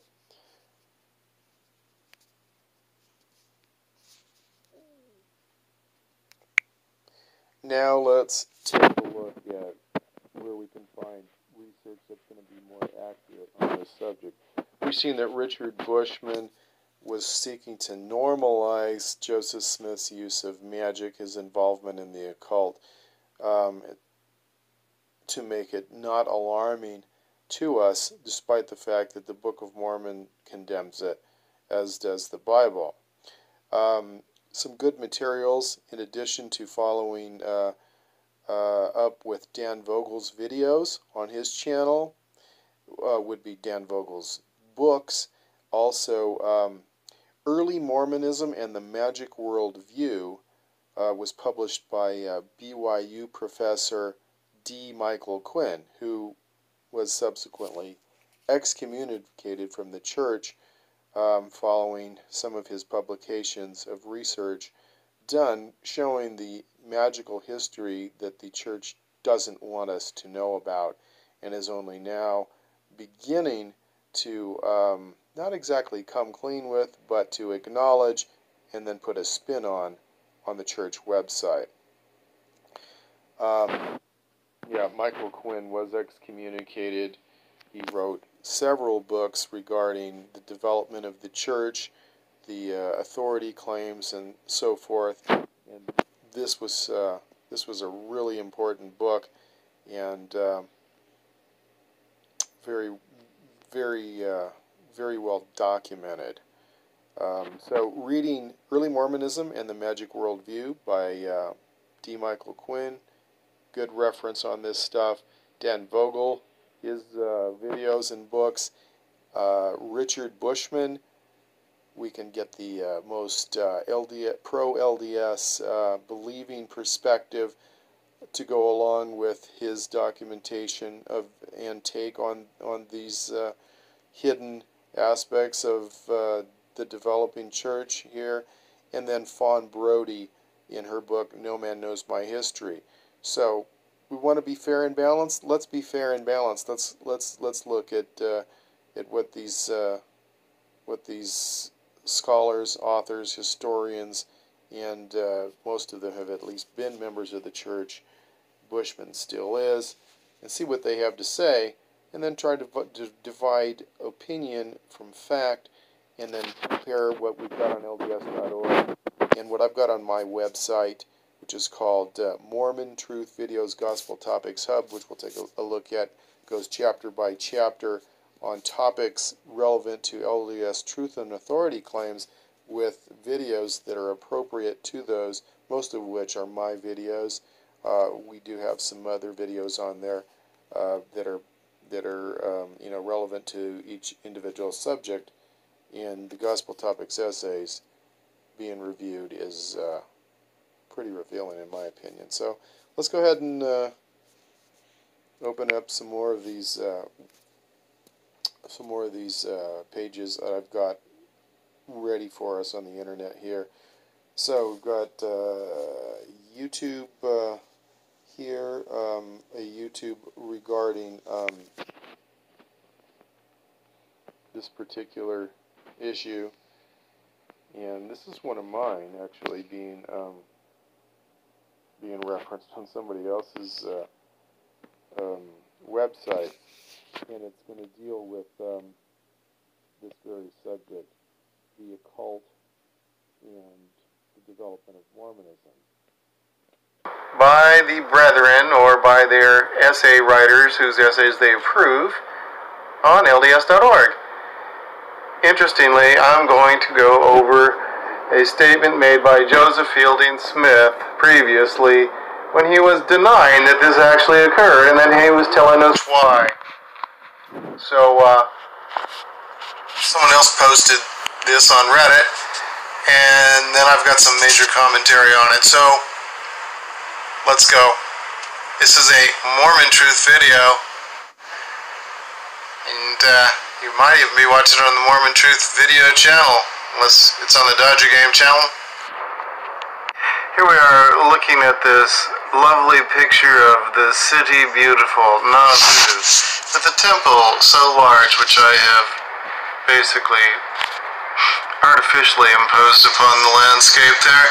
And I wanted to read something from Reddit. Well, shall I say, someone else is posting on there, and I'm going to read my response, which I'm writing and putting on Reddit.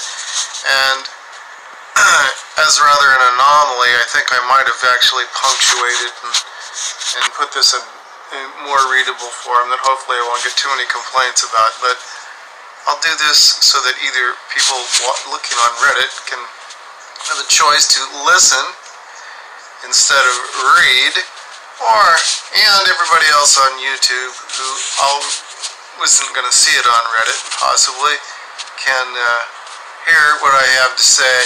This is regarding Joseph Fielding Smith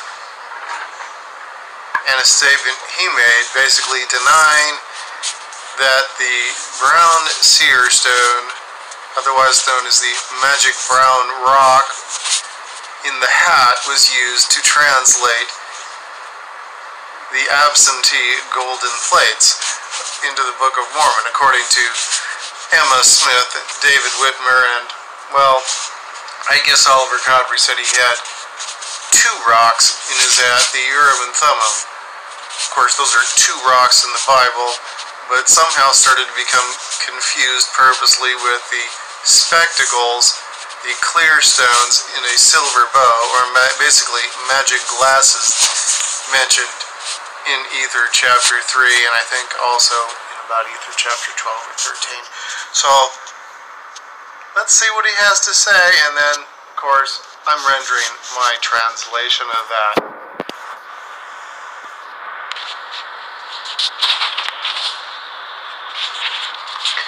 Alright, let's try to give credit where credit is due. This is on the ex-Mormon subreddit.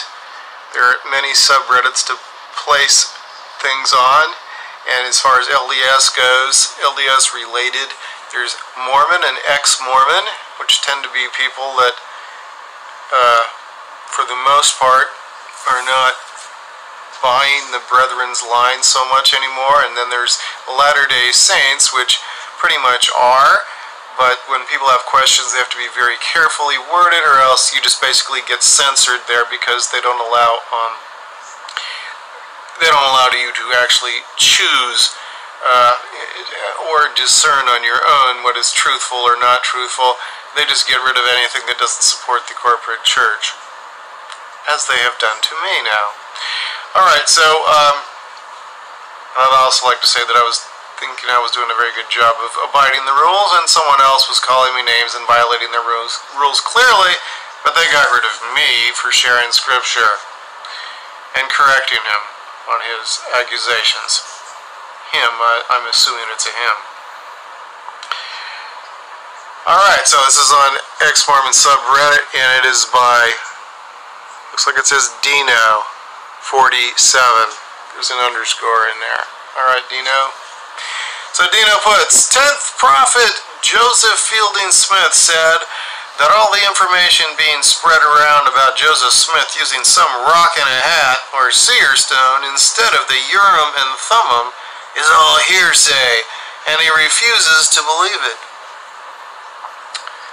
And here is the quote from Joseph Fielding Smith here, put here generously by Dino_47. Okay, says Mr. JFS, while the statement has been made by some writers that the prophet Joseph Smith used a seer stone part of the time in his translating of the record, and information points to the fact that he did not have in his possession such a stone. Oh, he did have in his possession such a stone, yet there is no authentic statement in the history of the church which states that the use of such a stone was made in that translation. The information is all hearsay, and personally I do not believe that this stone was used for that purpose. The reason I give for this conclusion is found in the statement of the Lord to the brother of Jared, as recorded in Ether chapter 3, verses 22 through 24. I'd like to quickly interject here that in the Gospel Topics essays on LDS.org, they have now admitted to this actually being fact. Sorry, Joseph Fielding Smith, you've been discredited by later seers.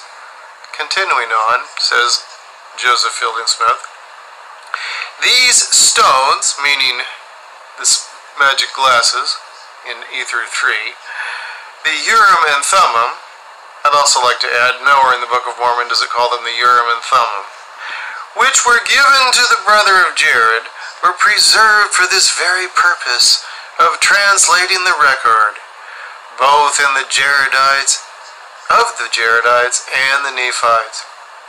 Then again, the prophet was impressed by Moroni with the fact that these stones were given for that very purpose. It hardly seems reasonable to suppose that the prophet would substitute something evidently inferior under these circumstances. It may have been so, but it is so easy for a story of this kind to be circulated due to the fact that the prophet did possess a seer stone, which he may have used for some other purposes. Joseph Fielding Smith, Doctrines of Salvation, say 3, volume 3, page 225, 226. Which he may have possessed, a seer stone, a magical implement, for other purposes. Like what? Like treasure digging? Searching for lost chickens and cows? What purposes? Joseph? Would he be using a magical implement for, like a magician might be using? Well, we're not going to get to that there, are we? Now we're going to see my translation of what Joseph Fielding Smith had to say. I just thought I'd put it in different words. Okay, so here's what I had to say. Looking at this post and seeing what Joseph Fielding Smith the Great had to say, I thought, since I just happen to have my own Seer Stone out and available at this moment, I've decided to volunteer to do as, if I may be so bold to use the words of Joseph Smith himself, render a plainer translation of these things. So now I'll proceed as if I was giving the words of Joseph Fielding Smith in this translation. And here I go. Which should be most plain and precious, this is me still, plain and precious unto the understanding of the children of men, and I dare say in our advanced day, unto the understanding of women as well, and maybe even some children.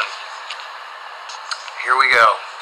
I, Joseph Fielding Smith, as the President of the Church of Christ in these last days, do hereby take it upon myself to declare as a matter that makes no sense at all, as seems to be the case with much of the Book of Mormon, and our history upon closer examination, for that matter.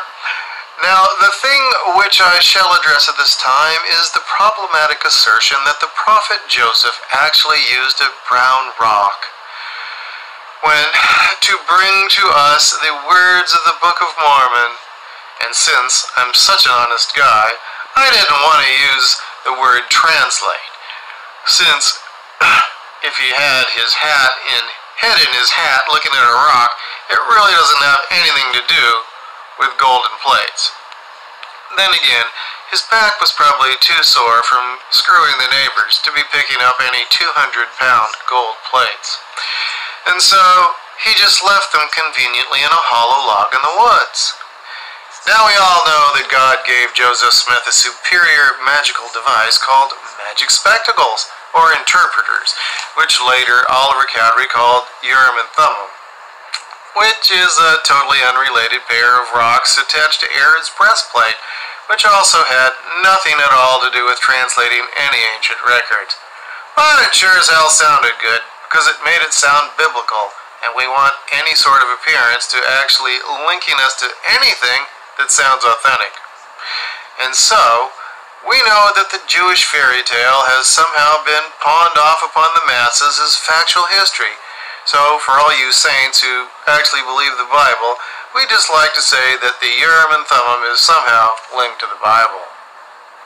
Now, being an intelligent man such as I am, I recognize that it seems a bit odd that the Lord God would mention in the Book of Mormon fairy tale that he actually prepared these special instruments for Joseph Smith to use to translate the Book of Mormon.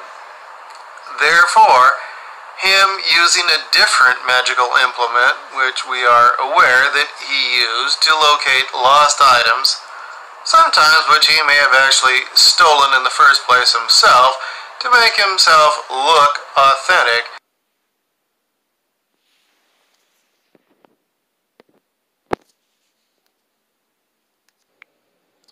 So it looks like we're back online. I'm going to probably try to wind this up pretty quickly. That video then, which is on the Dodger Game channel, my largest channel, is discussing Joseph Fielding Smith, 10th prophet and president of the LDS Church, denying that Joseph Smith used the Seer Stone to come up with the content for the Book of Mormon. The same Seer Stone that we're now told on LDS.org was used not only for his magical practices in treasure seeking, but to bring us the content of the Book of Mormon, completely independent of any golden plates. A couple other things I've got open here. LDS Articles of Faith, we believe in being honest. Starts the 13th article. True, chaste, benevolent, virtuous, none of which Joseph Smith exemplified. How honest are the LDS essays? So this is a page on my website. Let's just take a quick peek at it. I'm not going to go into that one right now. Just going to take a look. How honest are the LDS apologetics at Fair Mormon and LDS.org? Fair Mormon is independent of the church, at least officially. Hires people like Scott Gordon, who last I checked was president, and Dan Peterson and others, probably Brian Hales, who are most likely participating as anonymous authors of some of these gospel topics essays, which, as I've said, which we'll find on LDS.org's preface to the section, are approved by the First Presidency and the Quorum of the 12. So this particular one was this page is about how honest are the apologetics practiced on LDS.org and on Fair Mormon by these Mormon high priests. And I imagine we'll be putting this video on here too. So as all the pages do, they've got written content and video content from the Dodger Game channel. Some of them also from Mormon Truth Videos channel. There's Scotty boy. Scott Gordon, president of Fair Mormon, or at least he has been. I'm not even sure if he is right now. And this particular video is not one of mine. It's done by Flackerman, called Tactics of a Mormon Apologist. And it's only, I don't know, about 15 minutes or 11 minutes long or something. It's a great watch because we see Scott Gordon, president of Fair Mormon, in action, and Flackerman just documents how dishonest this man and other LDS apologists tend to be in attempting to discredit those who tell the truth.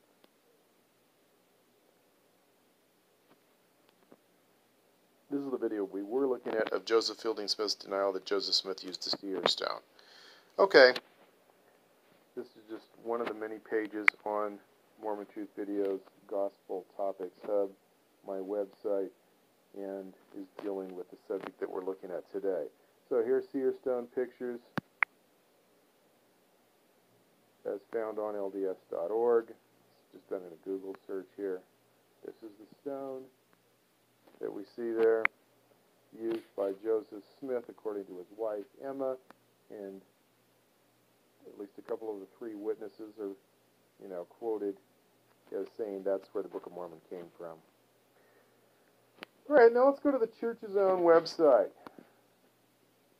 and then maybe we'll take a look at responses to Gospel Topics essays from the guys over there, guys and gals at Mormon Think. Mormon Think is, of course, blocked on the Wi-Fi at your local LDS chapel. And here's my site coming up in a search, Mormon Truth Videos Gospel Topics Hub, and that's right. So a bunch of my videos are coming up because I've punched in videos there. But if I just go with all, the website comes up as number 1. And number 2 is the Restoring a Stairway to Heaven page, which I'm particularly fond of, especially due to the cool art. Yeah, and this discusses the restoration of the gospel, as we are told it is in LDS history. And we examine and document LDS authority claims and truth claims. There we have Gordon B. Hinckley in the patriarchal grip, or sure sign of the nail, with Dick Cheney, as he's giving him an honorary doctorate at BYU, and a public relations show supporting George Bush and Dick Cheney in their policy of the invasion of Iraq and Afghanistan. Why does Dick Cheney know secret Mormon handshakes? Well, that's because Joseph Smith stole them from the Freemasons. Obviously, Dick learned them outside the LDS temple, most likely in a Masonic temple. So, this is the kind of stuff that you'll find on Mormon Truth Videos Gospel Topics Hub. Now let's go to the church's own website and take a quick look at how honest the church is or isn't on this subject.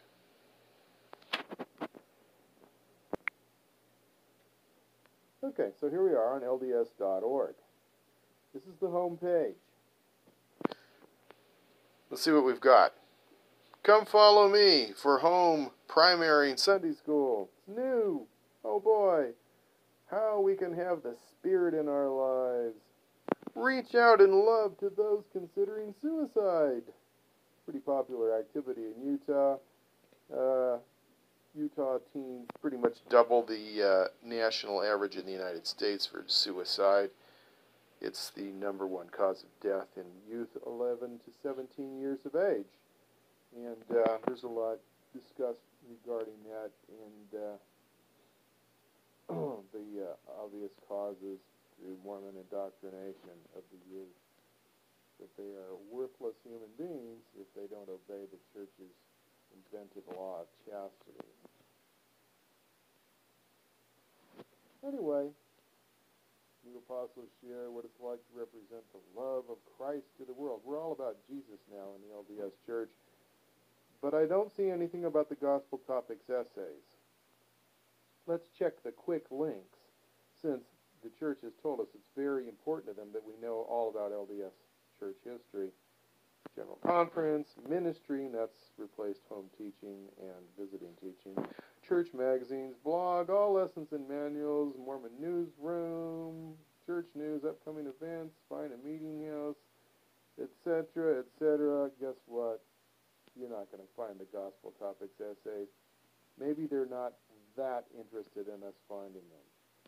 Oh, how the 1978 revelation changed lives in Brazil. Nice. Oh, what do we have here? Well, we have a Negro holding the priesthood, and there were a lot of Negroes affected by that in Brazil, especially white Negroes, as they were called by the brethren, because it only takes one drop of that Canaanite blood to disqualify a man from the priesthood, or a man or woman from temple ordinances, until Spencer Kimball had the revelation in 1978 that we needed the blacks to have the priesthood, the blacks of African descent. You see, blacks from Fiji got it in 1959. The Lord was a little slower to reveal changes from people with directly traceable African descent, even if it was only one drop suspected, which the Four Generations program helped to reveal in photographs that were required for Brazilians to make sure nobody looked like they had a Negro in the woodpile before entering the temple. Well, let's cut to the chase. We're not going to find the Gospel Topics essays here unless we go down to the site map. We're on LDS.org looking for it. You'd have to type in something like, the fraudulent Book of Abraham in Google, and then you'd probably get this. That's how you find the Gospel Topics essays most easily. It's through Google searches regarding fraud in the LDS history and scripture. So, LDS.org, site map, scriptures, Holy Bible, Book of Mormon, Doctrine, Covenants, Full Great Price, study helps, blah, blah, blah, down, down, down, down, General Conference, down, down, Prophets, Apostles, bibliographies, Christmas devotionals. Oh, here we find it at the very bottom. Did I say buried on LDS.org? Yes, people have mentioned being buried, and I would call this buried.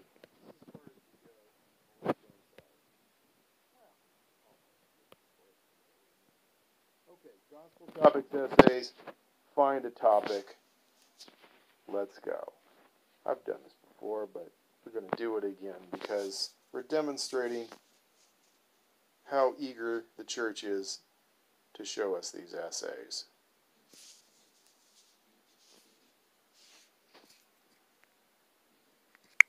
Struggling with the internet here, it seems. Let's hit Gospel Topics again. Pressing it. Now we've got a response. So here we go. This is what the church has. Gospel Topics section. Each gospel topic includes a brief overview sharing what Latter-day Saints believe about the topic, links to resources that will help you learn more about the topic, and ideas to help you teach it to others. Now it says, learn more about the role of the Holy Ghost in your pursuit of truth and how to become more self-reliant gospel learner. A more self-reliant gospel learner. So if you click that, you're not going to get to the Gospel Topics essays. Looks like a diversion to me. Now we've got featured topics. What are they? Are Mormons Christians? Love. Isn't that nice? Love as one of the Gospel Topics essays. And religious freedom. These are our featured items. Hopefully you'll click on one of those, since whoever designed this, rather than go into the dirty aspects of hidden Mormon history, the stuff you don't find in Sunday school. Gospel Topics Essays. Here we start the introduction. You've gotten this far without being distracted by the obvious attempts to divert you. Gospel Topics Essays, recognizing that today so much information about the Church of Jesus Christ of Latter-day Saints can be obtained from questionable and often inaccurate sources. Officials of the church began in 2013 to publish straightforward, in-depth essays on a number of topics, and there's a link to get into them. Where are they? Well, you're going to have to click one more hoop to jump through, and let's repeat this. The church began in 2013 to publish straightforward, in-depth essays on a number of topics. When I think of straightforward and in-depth, I'm thinking fair and balanced. No, I'm not thinking Fox News. Okay, I'm thinking what they pretend to be. So now we click that, we've got Gospel Topics Essays with that same photograph, and we're going to start on a little bit more in-depth introduction by the church. It says, in the early 1830s, when the Church of Jesus Christ of Latter-day Saints was less than 3 years old, might I add, there was no Church of Jesus Christ of Latter-day Saints in 1830, so we've just represented another obfuscation of accurate history. It was called the Church of Christ, but apparently they don't want to bring that up. So they say, in the early 1830s, when the Church of Jesus Christ, which didn't exist, of Latter-day Saints, was less than 3 years old, the Lord invited members of the church to seek wisdom by study and by the exercise of faith. How did the Lord do it? Well, because in the Doctrine and Covenants, we find Joseph Smith publishing a so-called revelation where he pretends to be Jesus Christ, speaking through himself. And this is what Jesus supposedly says to us in this revelation received by Joseph Smith. Says Jesus, and as all have not faith, seek ye diligently, and teach one another words of wisdom. Yea, seek ye out of the best books words of wisdom. Seek learning, even by study, and also by faith. Okay, those are supposedly the words of Jesus Christ. Now, the essay writers are going to tell us what it really means. See if this is what you would have thought it really meant. This is more than a simple exhortation to learn about the gospel, says the essay. It is an invitation from the Lord to recognize that not all sources of knowledge are equally reliable. Seeking out of the best books does not mean seeking only one set of opinions, but it does require us to distinguish between reliable sources and unreliable sources. So now they're casting doubt on sources not approved by the brethren. The brethren being the corporate directors of LDS Inc., the multi-billion-dollar business concern. Recognizing that today so much information about the Church of Jesus Christ of Latter-day Saints can be obtained from questionable and often inaccurate sources, officials of the Church began in 2013 to publish straightforward, in-depth essays on a number of topics. The purpose of these essays, which have been approved by the First Presidency and the Quorum of the 12 Apostles, God's spokesman on the earth, I might add, has been to gather accurate information from many different sources and publications and place it in the Gospel Topics section of LDS.org, where the material can more easily be accessed and studied by church members and other interested parties. So, did we get that? The church is concerned, the brethren are concerned that so much information on the internet is unreliable and inaccurate that they're going to get us what we really need to study in order to find out what the truth is. They're going to gather accurate information from many different sources and place it where we can easily find it. It's so easy to find because they don't put it on the homepage, they don't put it on the quick links, they buried it. And we found it going to the sitemap. That's what they call more easily accessed and studied by church members and other interested parties. So, the only way you're going to find this is if you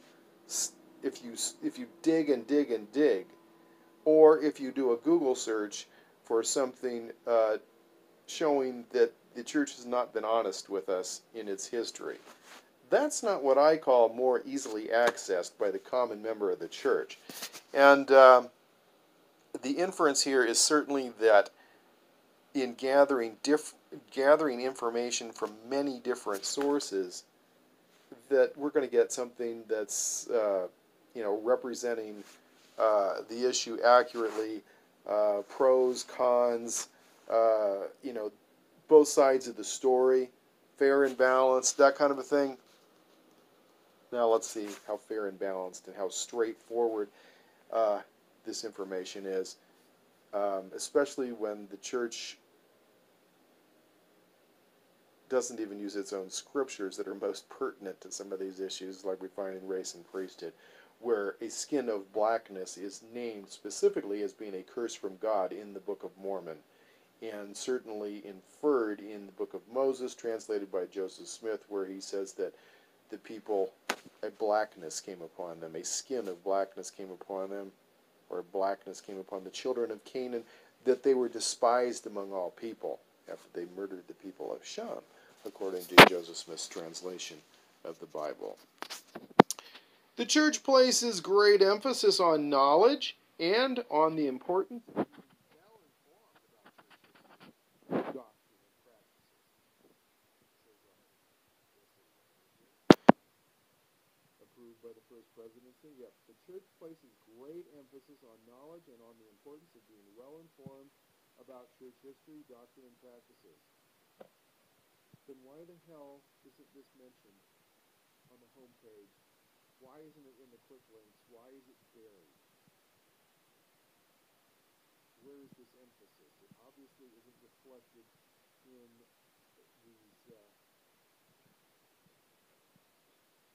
these, in where it's placed on the website and how it's promoted on the website, because it's not promoted. It's actually to the point where we found that this preamble is obfuscated, and that we are given multiple opportunities to have our attention redirected off course from finding these by other items in here, like starting to study about the Holy Ghost as a diversion, or the 3 featured essays which aren't on the church's dirty history. Okay, continuing on. Ongoing historical research, revisions of the church's curriculum, and use of new technologies allowing a more systematic and thorough study of the Scriptures have all been pursued by the church to that end. To what end? Of satisfying the church's great emphasis on knowledge and importance of being well informed about church history, doctrine, and practices. So they're telling us that they want us to be well informed, and then they're hiding it. That's what I'm seeing here. We again encourage the members to study the Gospel Topics essays cited in the links below as they seek learning even by studying by faith. Well, doesn't that sound great? If they wanted us to do it, they would have put it on LDS.org's homepage and in the quick links, but they don't.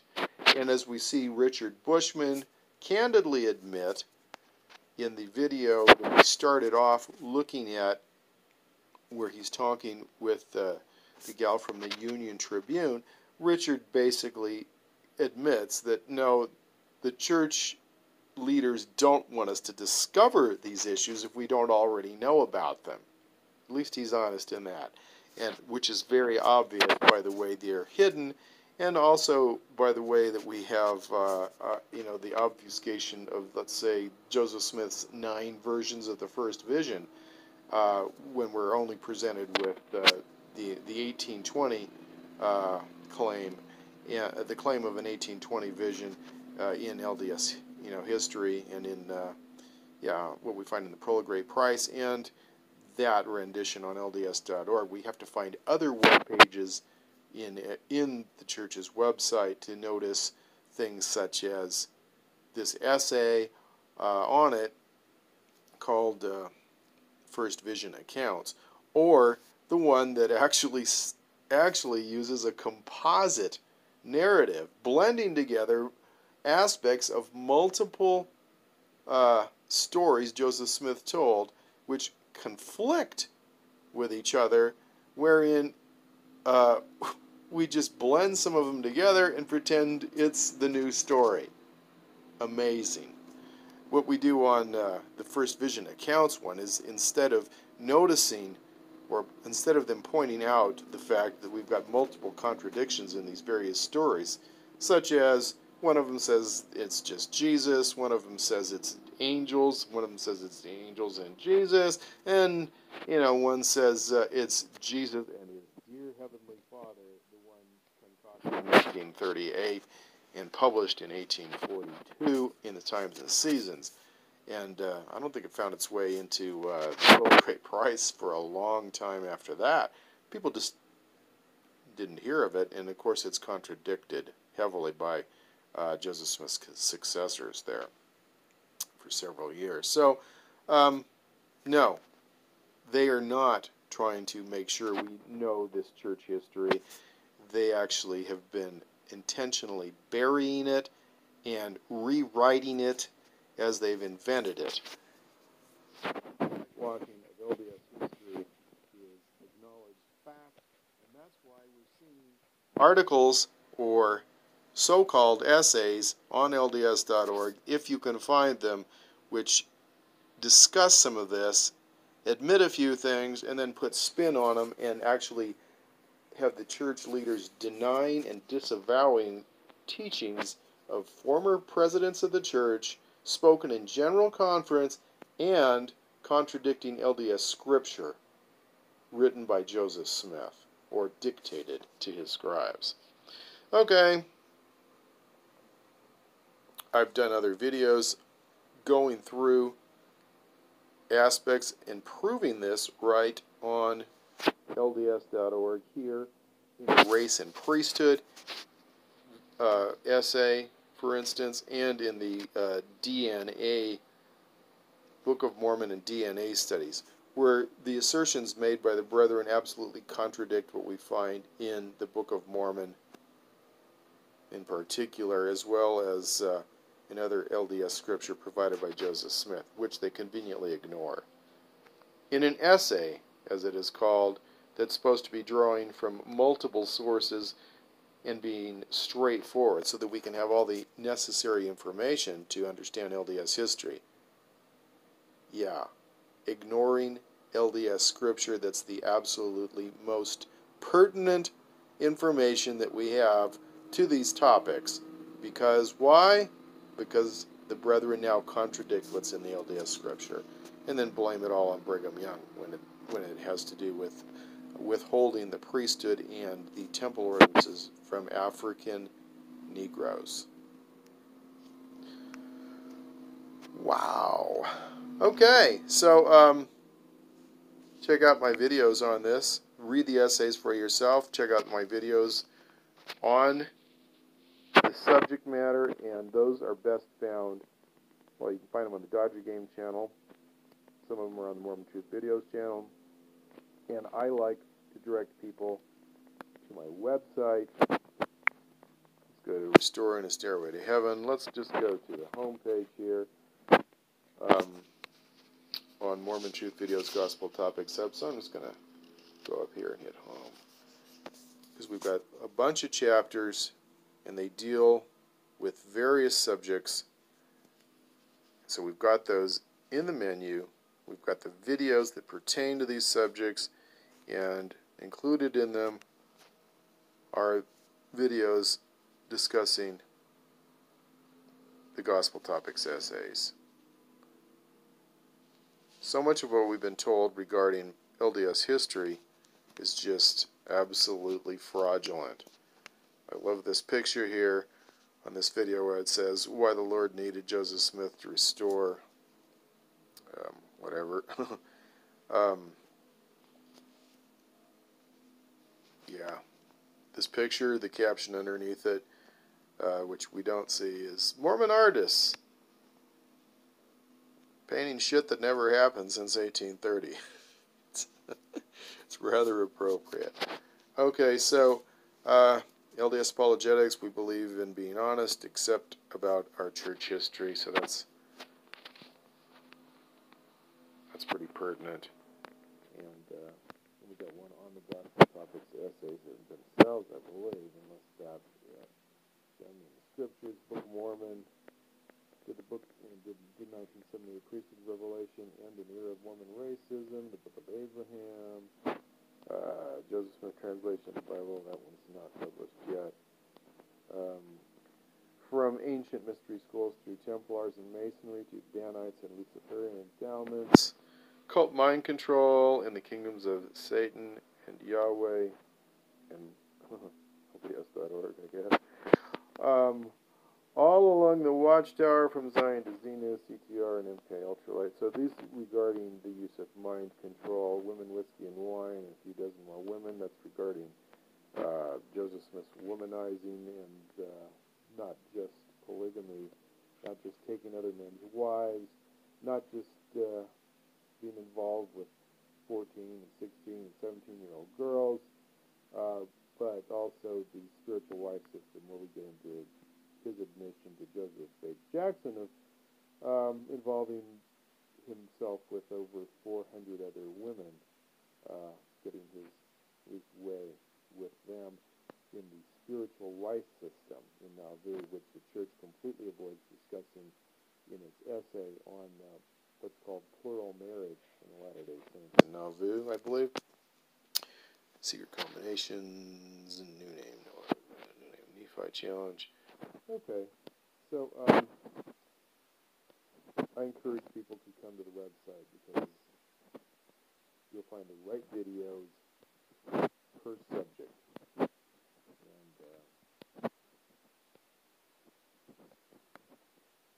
I like this one.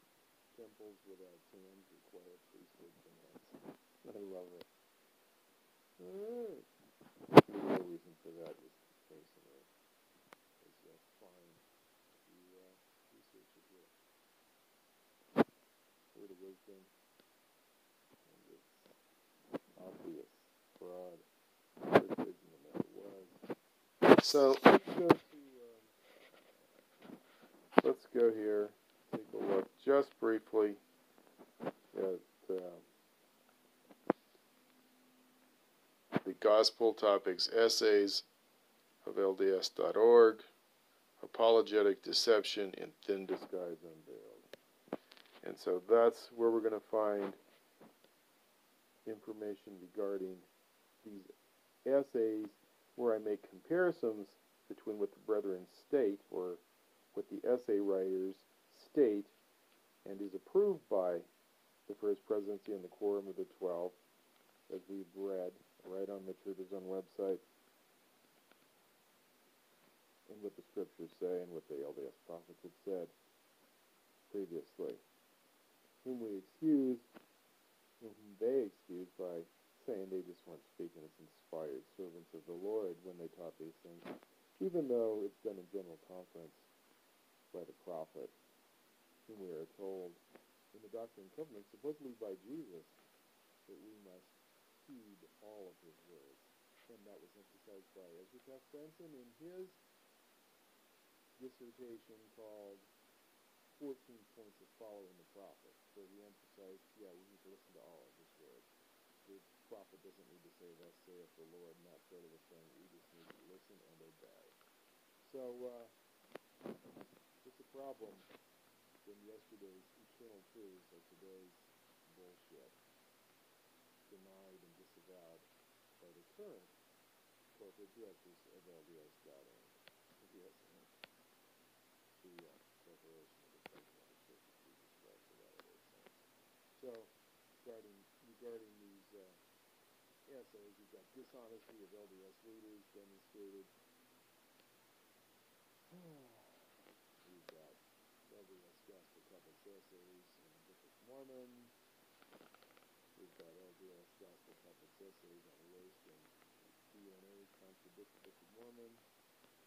Got Mormon race and truthfulness issues on LDS.org. So I've got a number of these that document the dishonesty continued to be practiced by the church leaders right on the church website, and as we also see represented by Richard Bushman, trying to normalize the use of practices condemned rightly in LDS Scripture, and gloss over things that are uncomfortable, just as the church is exemplified in these essays approved by the brethren, which absolutely lie to us and contradict LDS Scripture and ignore church Scripture, which they contradict after saying that they're gathered in one place for us, easily accessible, to reliable information and straightforward essays so that we can really understand LDS church history. You can't get much more dishonest than that. Check them out. Mormon Truth Videos, Gospel Topics Hub, where I got things best organized. There are also, of course, playlists on the God Regained channel and the Mormon Truth Videos channels. But, I say, head to the website, and there's written material there, too. Last, we responses to gospel topics essays found on Mormon Think. Mormon Think is, as I said, blocked from your Wi-Fi in the church because they don't want you to see this stuff. And maybe they'll block my stuff. But I'll tell you what, you're going to find my stuff appearing on your cell phone in links if you visit the Temple Square. If you're using an Android phone, at least at this point, with the Bluetooth and location on, you're going to find links to my website. Well, actually, you will as soon as I activating those again. If you'd like your help with that, I'll be throwing some links in the description here for like GoFundMe and stuff, because it takes money to do some of this, and being able to make it available to more members of the church or visitors of Temple Square or anywhere else you want to help put devices that work with Google's proximity marketing, nearby technology, and will appear on people's phones, introducing these subjects and going straight to my website, which is filled with videos which document the dishonesty of these men. So here we got reasons for the essays. Church historian Elder Marlon K. Jensen, who's also a general authority, I believe he was 70, held a question and answer session in Utah State University on November 11th, 2011. Elder Jensen's been general authority of the church since 1989. He's currently a member of the Quorum of 70 since 05. He's been a church historian, etc. A questionnaire asks, has the church seen the effects of Google on their membership? It seems like people, he says, talk about church history who find out and leave quickly. Is the church aware of this problem? What about the people who are already leaving in droves? Jensen says, the 15 men really do know, and they really care. And they realize that maybe since Kirtland, Ohio, we have never had a period of, I'll call it apostasy, like we're having right now, largely over these issues. What happened in Kirtland, the fake bank. Jesus forgot to tell Joe that there was going to be a banking crisis, and his counterfeit money was going to fail and piss off church members who lost everything listening to him say that Jesus wanted them to invest in the fake bank. We do have another initiative that we've called Answers to Gospel Questions. We're trying to figure out exactly what channels to deliver it in and exactly what format to put it in, says Elder Jensen. Trying to figure it out. Wouldn't this be a good time to ask Jesus? Maybe you better bust out that Seer Stone, Russell Nelson, and see what Jesus says you need to do about how to publish your dishonest history in a way that everyone will find it and still believe it. But we want to have a place where people can go. We have hired someone that's in charge of search engine optimization. We realize that people get their information basically from Google. They don't come to LDS.org. If they get there, it's through Google, like I just said. So we're trying to create an offering that will address the issues and be available for the public at large and to church leaders, because many of them don't have answers either. Church leaders don't have answers. I love it. Guided by Jesus without any answers. And for people who are losing their faith, who have lost it, we hope to regain to the church. That's nice. Well, why don't you put it on the home page, bro? That's why they're not finding it except through Google, because you don't want them to find it unless they know already know that you've lied to them and there's a problem. You don't want to alert anyone that doesn't know that the church has been lying to them all this time, that Joseph Smith's history was completely invented, and that they continue to be completely dishonest on LDS.org. In 2013, current church historian Elder Stephen Snow did an interview with BYU's religious educator on the of church history. In the interview, Elder Snow essentially admits that the church leaders have suppressed information about church history. He also tactically states that they would still be doing so were it not for the internet. So you guys can read that yourself if you want. The essay list, so we've already seen what they are right on the church website. Completed essays. We just looked at what those were. We didn't go over them each. That's for other videos. To see Mormon Think's response to these essays, use the menu bar above under Church Essays. So, here we can see some response to these essays. The essays and changes the church is making are try to reverse the growing defection of members are having when they find out about the disturbing details of church history that they never knew about. Elder Snow has reportedly stated it as such. This much is clear, says Elder Snow. They, the essays, are not designed to restore people's faith as much as they are designed to lessen future disaffections. In other words, inoculate by killing a portion of the church. Members who come across damning information for the first time and turn to LDS.org to see what the church says on the matter. The goal is to give them a faithful response while still acknowledging the complexity of the issues. Faithful response. I love the fact, I don't love it, I guess I just love to tell people that language is used so effectively by those who understand mind control to direct our thoughts in a certain way. Faithful sounds like it's something good, like a faithful husband, a faithful response. Be faithful to the church. No, that just gives us the idea that the church is true, wonderful, honest, and good. But it's not accurate. Now he says, Elder Snow, they are well aware that skeptics, now that sounds negative, because anybody who doesn't agree that the brethren are wonderful is not a good person. They're a skeptic instead of a faithful person. Doesn't faithful sound a lot more good and positive than skeptic?